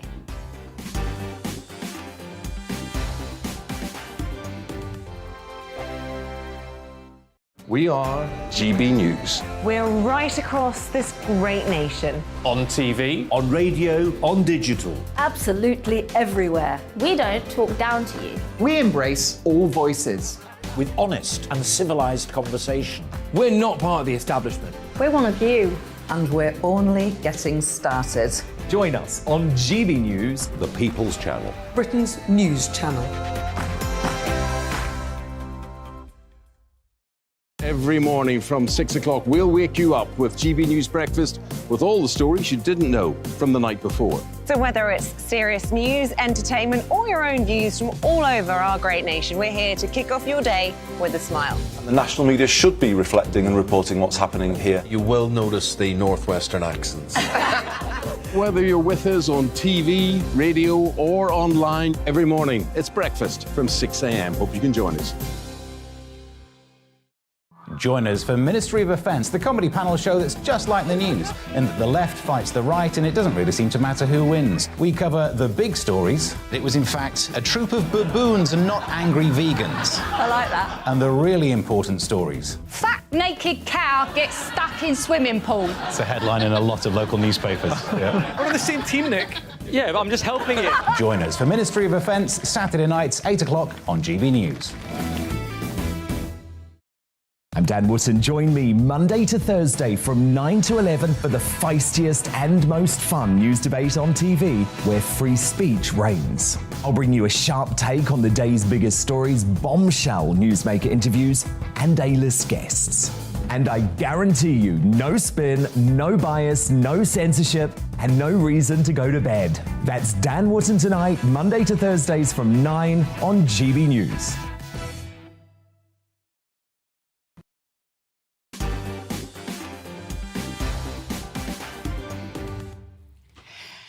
Welcome back to Mark Dolan tonight with me, Bev Turner. You have been getting in touch. Chris has emailed about the airline strikes. He said, it is going to deny us the opportunity to earn money and keep people who are currently at work overseas away from their families. Selfish is a very mild way to describe their proposed actions. We haven't got to our Wimbledon discussion yet. This is Ron has said, hi Bev, it's a long-standing tradition that players wear white at Wimbledon. If you don't agree, don't watch it. Do traditions mean anything? Nothing these days. Oh, Ron, you haven't heard the punchline yet as to why they don't want to wear white. You'll be okay. I'm sure you'll be fine. It might make you a bit queasy. Gordon has emailed in about our digital ID debate, and he says, spot on tonight. The two ladies and the presenter on Dolan. I think that's... So if everyone except you, Ali, is what he means. I'm sorry. Have expressed the same concerns as I have over digital ID and control. People need to realise the danger this brings. And Cecilia has this to say about abortion. Beverly made the comment, once the baby has rights, the woman's rights become less. This is circular reasoning. Either the unborn child is alive and human and therefore has rights, or it isn't alive or human and doesn't. If you didn't see my monologue at the top of the show, I'm sure it'll be available online soon. And yeah, I kind of made a case for the fact that the Supreme Court in America had made the wrong decision. Right, it is time for the news agenda now, where we're going to discuss today's big stories and tomorrow's headlines. Still with us are entrepreneur and author Rebecca Jane, columnist at The Article and fan of the Contrarian Prize, Ali Mirage, and dating expert and author Kezia Noble. Now, ahead of the G7 summit, a meeting between 7 of the world's advanced economies, Prime Minister Boris Johnson and Canadian PM Justin Trudeau shared a joke about who had the bigger private jets. Is this a case of read the room? Panel, your thoughts. I thought we had a clip of this. Maybe we don't have a clip of this. We might get to show you in a minute. We don't have a clip of it. So basically, this is Justin Trudeau and Boris Johnson having a chat about who's got the biggest private jets. Given the conversation we've just had about the fact that so many mere mortals, we plebs, don't feel comfortable taking a plane because we just don't know if it's even going to take off or not. What are they thinking, Rebecca? Well, it's standard Boris Johnson, isn't it? Who's, you know, hypocrite of the year for me. No, it's absolutely ludicrous, and and I don't have much favouritism for Canadian man either. Trudeau, after his whole, truckers problem, the pair of them put together, go and stay in a room and don't come out again.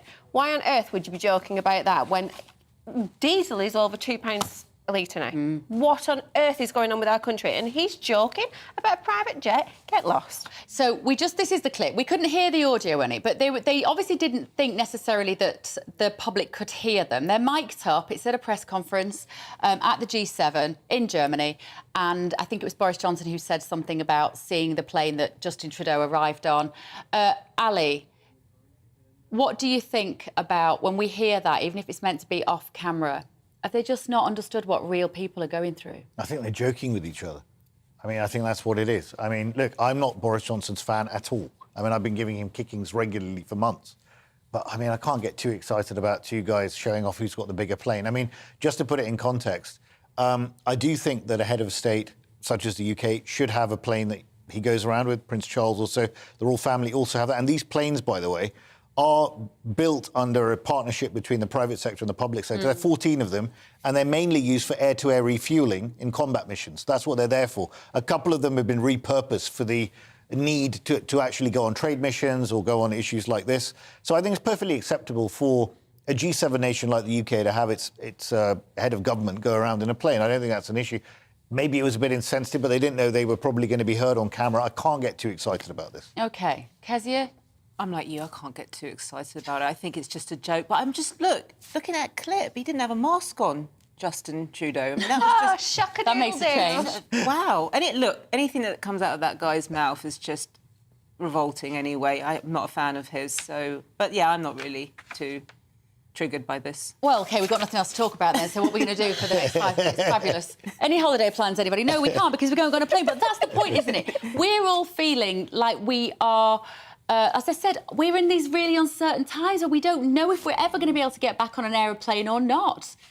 And... Well, I do think, Bev, that there's a bigger issue about private jet use and about the haves and the have-nots and about inequality in the country. And I speak as a person who believes in capitalism. I'm a capitalist. But, you know, as I've said recently quite firmly, in a capitalist system, you need to have some capital. Educational, social, educational. At the moment, the system is not working for far too many people. That is why you're having effectively social unrest. That's why you're having people push back. I'm not in favour of inflationary pay rises, by the way, because I do believe the Governor of the Bank of England, Andrew Bailey, said that it will lead to a wage price spiral. I do have some sympathy with that. He's been criticised because he's on hundreds of thousands of pounds. But the broader point is, which no one's having in this country, is a deeper question and soul-searching about the level of inequality. You've got 177 billionaires in the country.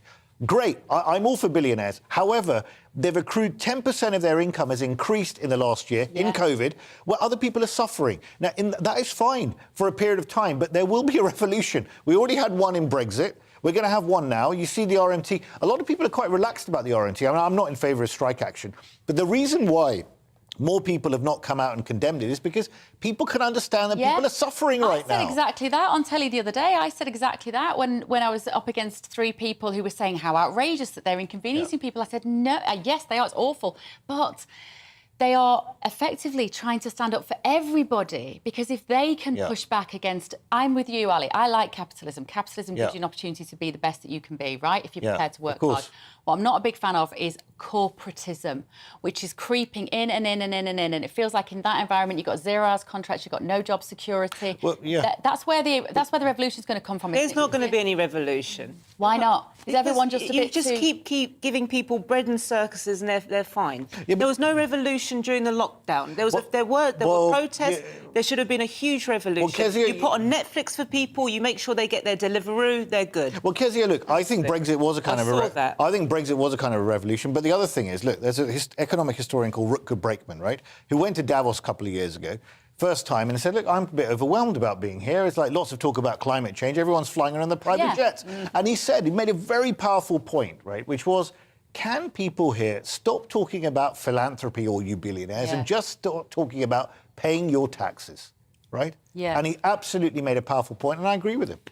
Is that right, Rebecca? People should just be paying their taxes and stop telling us that they are doing this for everybody's good.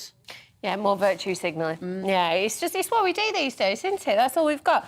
You know, I am out of this debate. It is not one for me. All right, so you two don't want to talk about it. She's just checked out. Wait. I'll just sit here and chat to the viewers, shall I? I don't believe in putting up corporation tax. I don't believe in doing that. I think we should cut corporation tax. How are we going to pay back the 400 billion of public borrowing that we had on the back of COVID? Then you have to tax people like landlords, people with second homes, people who are not actually providing jobs or anything like that. Fair enough. I mean, at least that's an argument you're making. At least it's a strategy. Yeah, at least it's a fair argument you're making, because the thing is, when people talk about this is being buffeted by different groups within his own party, the Northern Research Group,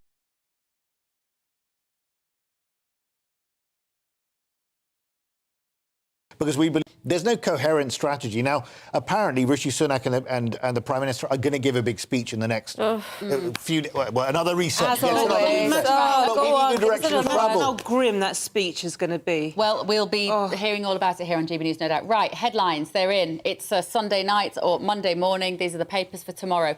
The Daily Star is leading with airport chaos. Not what we've been talking about, though. This was a massive ruckus that broke out in the security area. You might have seen this clip. It was absolutely horrible. And it kind of sums up for me the tension at airports. People are stressed. They've not been travelling for ages. You've had massive queues. Yeah, you know, we've got to stick together. We're all starting to fight each other, haven't we? We've got to work out what we've got in common. Right, the Metro is here. G7 leaders mock Putin. The fool Monty, they've put that picture on the front page of the paper, the one of him riding naked on horseback on a holiday in 2009. Somebody in the G7 joked, we have to show them our pecs to let them know we are tougher. I don't think that's going to go down terribly well. Why would you poke the bear at the moment just for the sake of a good gag? Here's the eye. Leaders seek united front away from the turmoil at home. The Western leaders must do more to stand up to Russia and China. G7 agrees a new $600 billion investment pact to bypass China by funneling money to poorer countries for infrastructure projects and so on. It's going to be so interesting to see. I think this is going to be one of the most productive and absolutely cataclysmic G7 summits we've ever seen, everything that comes out of that. The Daily Mail, Diana Ross there, supreme. Diana, 78 dazzles at Glastonbury. It really has been the Glastonbury of the oldies, hasn't it? We had Paul McCartney on stage at 80, and there is Diana Ross at 78. And the headline they've led with is Britain is the £3 billion fraud capital of the world.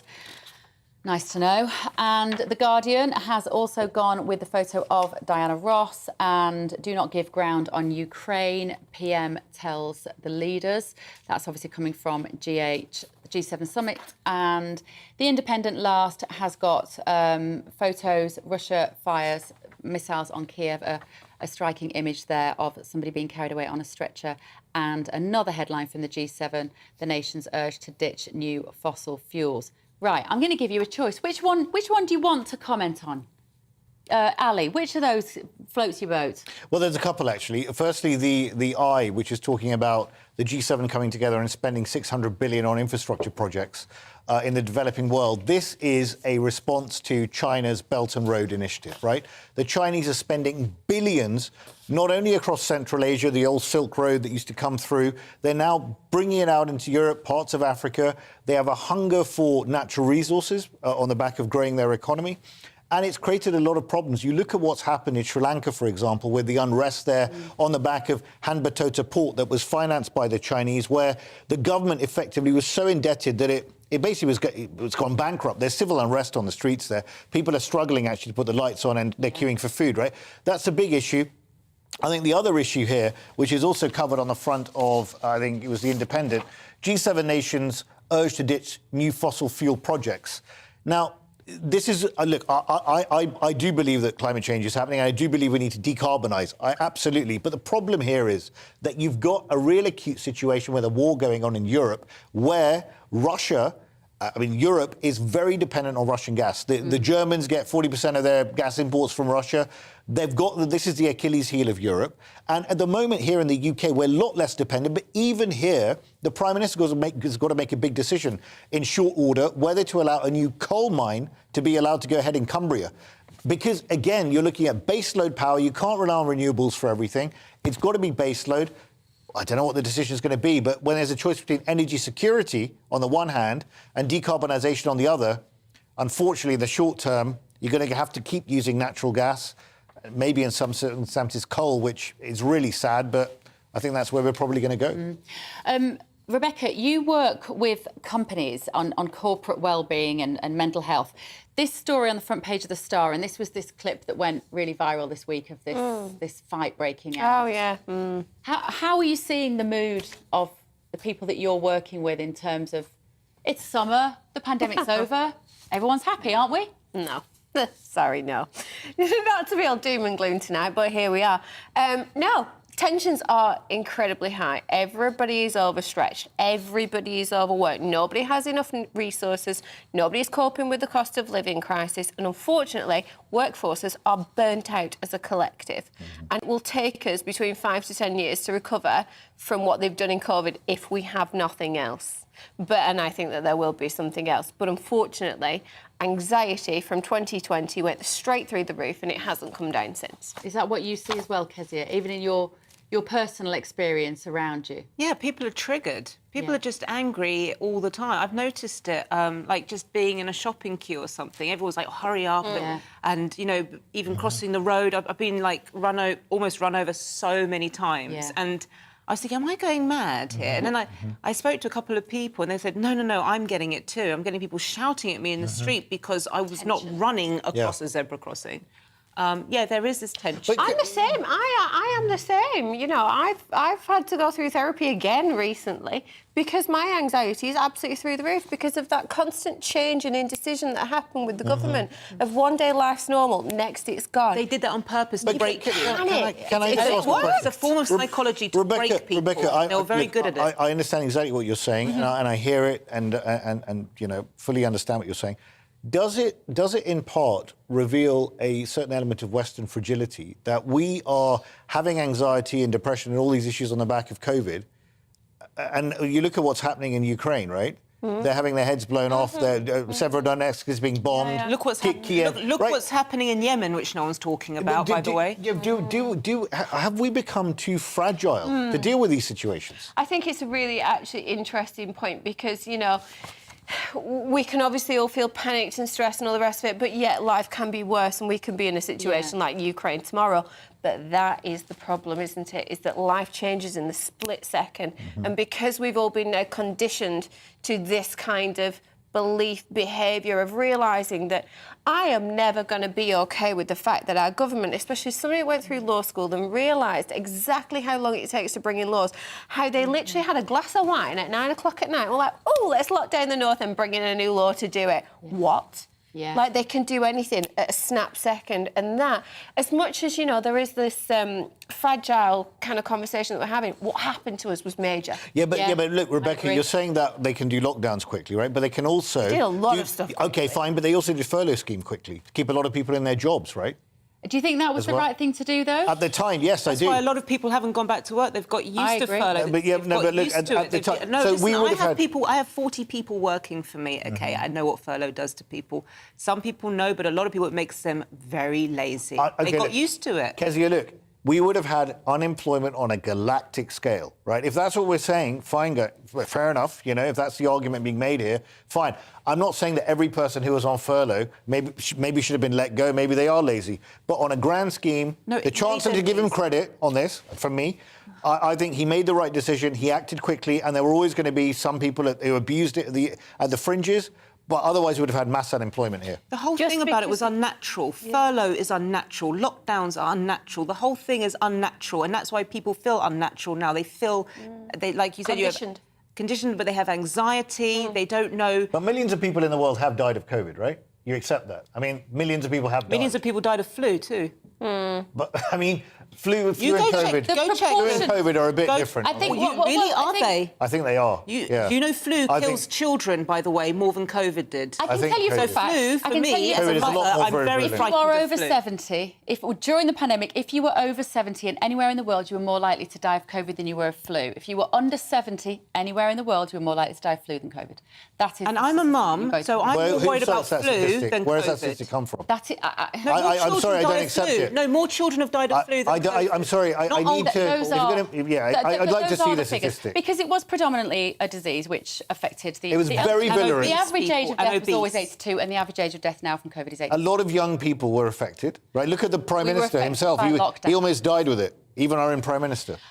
I mean, look, what we're talking about here is the front pages of tomorrow's paper.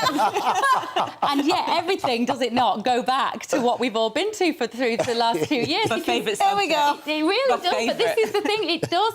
So much of what we're dealing with now are the aftershocks. COVID is the new Brexit. COVID is the new Brexit. But everyone's not COVID on makes Brexit look like a Everyone badminton is still match. blaming Brexit. They're not blaming the fact that we shut down our economy for 2 years. Come on. But that was going to have a big impact, clearly, Katie. Anyway, listen. Yeah, but people still blaming we could Brexit. obviously talk about this tonight, but we do have to take a little break because we've got two other topics to talk about, which is medicinal cannabis and periods during Wimbledon. I know, nothing to do with COVID. I'm sure we can link it in some way, though, right, if you give us enough time. We've also got tonight's great British game show. You do not want to miss it. Stay where you are and have a drink.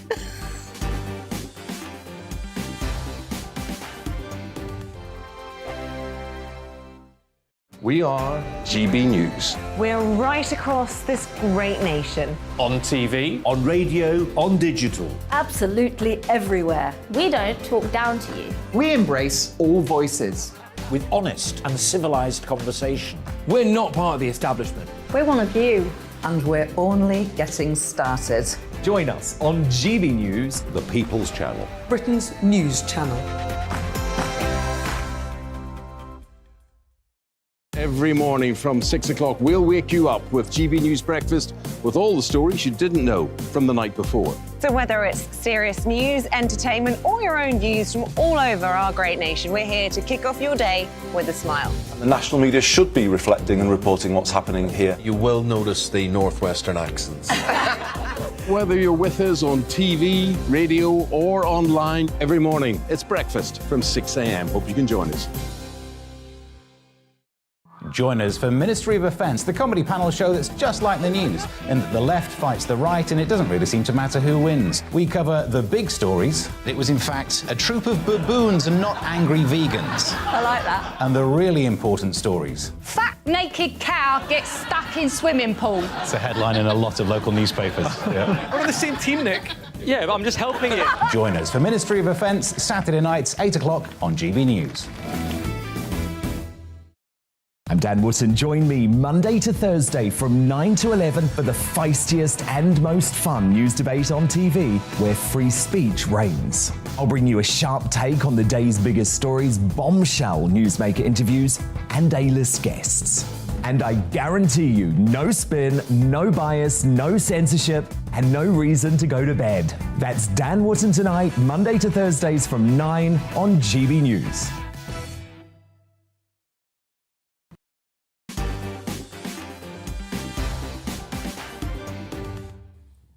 Despite my stumbling before the break, it is only water, I promise you. It wouldn't be if I was at home. Welcome back to Mark Dolan tonight. I am Bev Turner, trying to string a sentence together. You have been getting in touch. Mark has emailed in about Glastonbury. He says Glastonbury has unfortunately become one great big nauseating liberal lefty lovey woke fest, and I would rather eat my own feet than go to Glastonbury now. Thank you. I don't think that's going to make it onto next year's poster, Mark, but thank you. Andrew says, for goodness sake, the whole of Europe has ID cards. It creates an organised and smooth system for healthcare and easy, convenient proof of ID in every sense. That's what you're meant to think, Andrew, and then it becomes a social credit system like they have in China, and freedom, as you know, it has completely disappeared. This email from an anonymous email on our cannabis discussion, which we're about to have. They say it's a terrible idea. It's a myth that it does any good. It does not help with pain relief. I've been a cannabis smoker for approximately 30 years and know very well how addictive it is and the damage it causes to mental health. And Roderick says, I have been a big fan of Boris Johnson, but no more. He's at the G7 representing the UK, slouching in a chair next to Trudeau. Not good. He's stating that he's laid back and not at all bothered by our current demise of his own issues. Arrogance to the fore.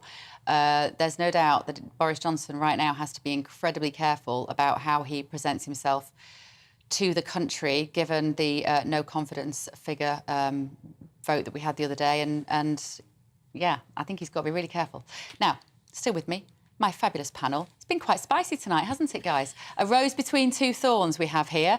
Entrepreneur and author Rebecca Jane, columnist at The Article and founder of the Contrarian Prize, which I might get you to give out tonight, Ali, after tonight, Ali Mirage, and dating expert and author Kezia Noble. What is the Contrarian Prize? It is a prize for people in British public life that stand up for their principles and go against the grain by demonstrating independence of thought, courage and conviction, and sacrifice, and introducing new ideas into the public realm. Fabulous. I can think of a few GB News presenters who you might want to Indeed. nominate for that. Now, according to an article in the Daily Mail, around 9,000 people in Britain take cannabis legally for medical conditions. It is apparently being used to treat problems such as chronic pain, anxiety and PTSD. Now, medicinal cannabis was legalised in the UK 4 years ago, but not on the NHS, as doctors are growing sceptical due to the lack of strong evidence that cannabis can actually help with such conditions. So customers are forced to go private to access the drug. Now, we aren't medical experts, despite the fact that three of us here think we definitely know everything about COVID. But from a moral point of view, should cannabis be available on the NHS? Panel thoughts. It's not something that we can probably bring any personal experience to, this particular story. I don't want to know about any situations. You look at you all suddenly went, oh, maybe, Bev, I'm not sure. Do I confess? Yeah, so. Just to be clear, we're talking about medicinal cannabis to all the stoners out there on a Sunday night who've had a lovely weekend. That's what we're talking about. So should we keep it light? Should we keep it nice here? Medicinal cannabis. I'm very open-minded about it. And what these doctors are saying is we haven't had enough clinical trials. We don't know enough about it to put it on the NHS. Is that just going to be a matter of time, do you think, Rebecca? I mean, I hope so. I've never actually tried a drug in my life, but whilst we're here talking about all of my medical ailments, I do have a spinal injury, and to the point where all opioids have now stopped working, actually. Oh, I'm sorry, that's hard. No, it is what it is. So over the time, tramadol, gabapentin, you know, and obviously in my career in mental health, I know how dangerous and addictive these medicines are.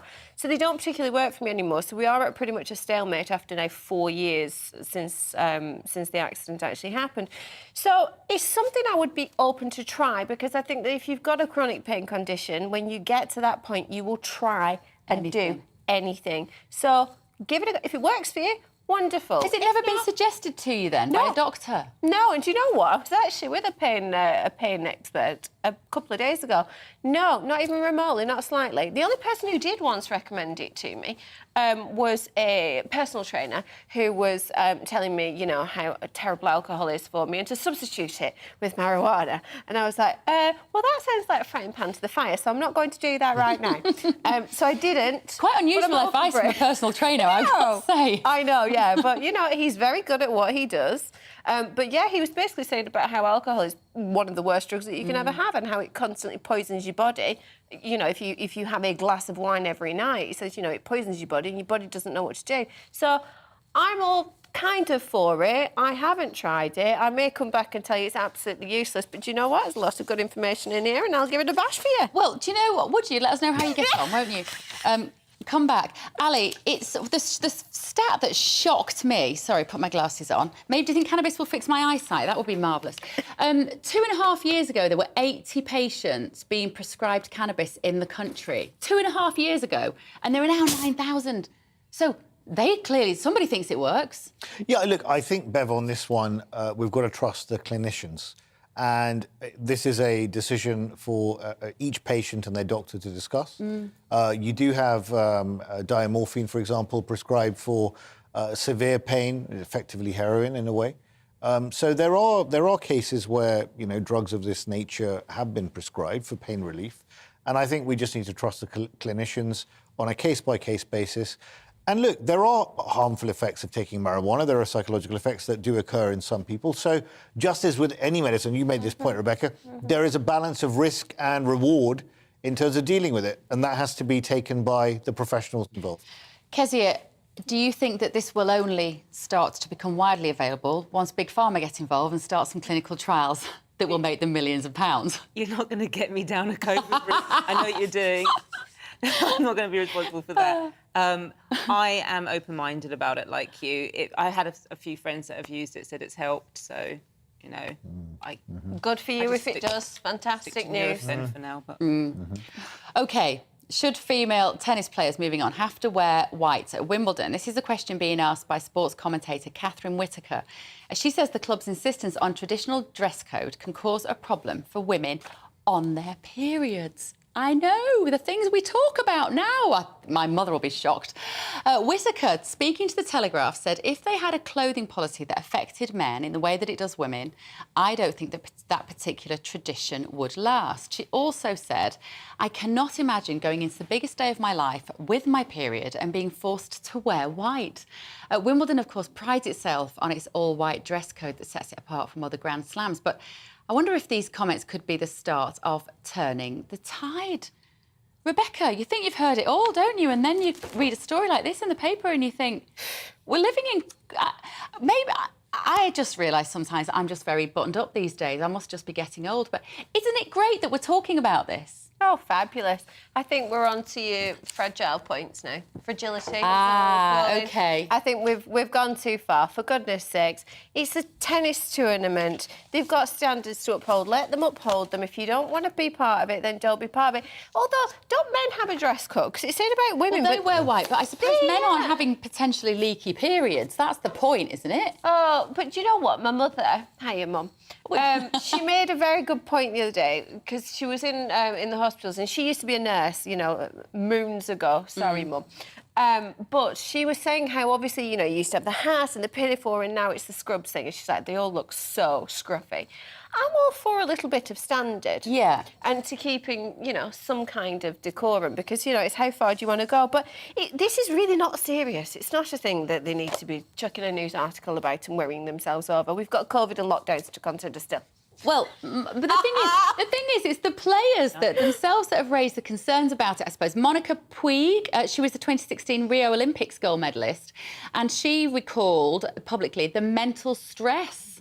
Snowflakes is what you're getting at. No, she said the mental stress of having to wear white at Wimbledon and praying not to have your period during those weeks. Kezia? I'm with Monica Puig, whoever she Puig, is. is that how you pronounce it? Puig. I think so, Okay, P-U-I-G. I don't know, but I would be wearing big black baggy knickers if I was in Wimbledon. I don't care. I would be... Really? You think it's Some something women we have should be very taking... heavy Yeah, they do. periods. So I speak very openly about periods. I think it's a Western thing about this whole thing about not speaking about periods. There's a lot of cultures where they speak really openly about it. So I don't have an issue with it, but I do understand some of your viewers are probably thinking, oh, please stop talking about heavy periods. But some women... We started with abortions and we ended on periods. I promise you, it's not woman's No, hour. with a bit of G7 summitry thrown in. You've got it all on your show, Bev. That's what you get on GBNews, you see. You don't get that anywhere else, do you? Go on, Ali, I want to hear your male I'm a biological male. I identify as a male. I'm not an expert on here we menstruation. go. I'm not an expert on menstruation. You've never had a period? Unfortunately not. But look, I understand it's obviously a serious issue. I think when it comes to Wimbledon, I think I'm where Rebecca is on this. I think there should be standards. And in 100 years, has there been a case of any mishap occurring? Maybe there has. Maybe we've missed it. But I don't recall anyone on the court having an accident of any kind so far. Well, there was... hang on a minute. There was...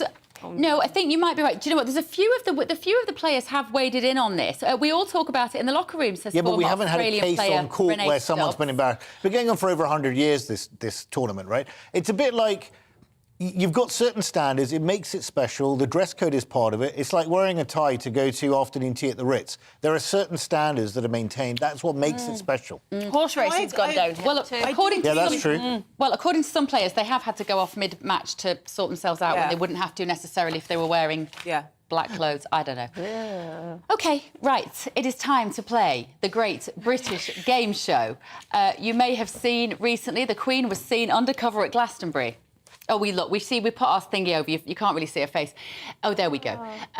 Well, this is what they said it was the Queen. She looks a bit like my Auntie Susan, but my Auntie Susan has played the Queen so it's not the Queen. It was just somebody they thought they did. But anyway, so our game show became, we will try to get you to guess the undercover celebrity in Guess Who? We have no music, we have no images, anything. Right, who's this? Oh, so what's his name? That awful person. What's his name? Not a clue. Gary Lineker. The crisps are the giveaway. That is Gary Lineker. In one of his Caucasian days. I know that. Right, who's that? Ali. Oh, dear, the filler is a lot. I don't know. Any idea? Wait, No, wait, Rebecca? Give me a sec. Give me a sec. No clue. It's somebody very overdone. It's Madonna. You're right, somebody very Exactly. overdone. Absolutely There she correct. is. Did you see the pictures of Madonna this week? It's snogging some young girl on the stage. Madonna doesn't look like Madonna Corrupting anymore. everybody. Right, who's this? No. That's my dad. Is this Max That's your dad? One on the left. Oh, I know who that is. Who could that possibly Is this from be? Glastonbury? In the middle. I don't think it is from Glastonbury. No, it is Lady Gaga. Right, who's this one? Who's that working behind the bar? Boy George. Somewhere. Boy George? No, it's not Boy George. Oh, Trudeau. It's not Trudeau, Baby it's Shambles Play. Andy Murray. Oh. Who's this one? It's Kim Kardashian. Who's this one? Hang on, that's Kim Kardashian. That's what she normally looks like. Who's that? How could you possibly know who that is? That is somebody called, I never heard of him, Sheila Buff, apparently. Oh, I know. He's a good actor. He did Loved the him. Sia music video. There he is. Very That's good Sheila actor. Buff. Is he an actor? Is that what he does? He was in Wall Street too. OK, great. Next one. Who's that? Oh, he was in Wall Street too Ramesh also. Nathan. No. That is Drake. He's a Drake? rapper, Wow. apparently. I thought it was Craig David. Who's this? Prince Harry. It's not Prince Harry. No, that is Justin Bieber. And I think that is all of them. Thank you so much for watching tonight. Thank you to my amazing panel. I'll be back on GB News sometime soon. Week after next, apparently. Headliners next. Looking ahead to tomorrow's weather, and the UK is looking fine in the east and the southeast of England, whilst a front is bringing showery rain elsewhere. Let's take a look at the detail. Starting off in the southwest of England, and that weather front means it's going to be a very wet start for some, though by 7 o'clock the rain should have cleared in western parts. In the southeast it'll be fine with plenty of summer sunshine throughout the morning. Maximum temperatures won't be quite as high though as they were today. A wet start across much of Wales due to that weather front coming in and bringing outbreaks of rain, sometimes very heavy, although that will push eastwards. Also a wet picture across the northwest of England tomorrow morning. The rain clearing by the afternoon though, and it will be less windy than today with temperatures reaching highs of around 17 degrees Celsius. Whilst northeastern parts should have a mostly fine start to the day, that weather front arriving by about mid-morning, bringing outbreaks of showery rain for many, albeit not as heavy as further west. The worst of the rain will have cleared much of Scotland, with only a few lingering outbreaks in the east. Showers developing, but it will be drier and much less windy than it was today. A mostly cloudy picture for Northern Ireland first thing, with some showers around, turning drier and brighter through the morning with highs also around 17 Celsius. So the front then continuing to progress eastwards throughout the day, bringing showery rain for many, noticeably less windy though than today.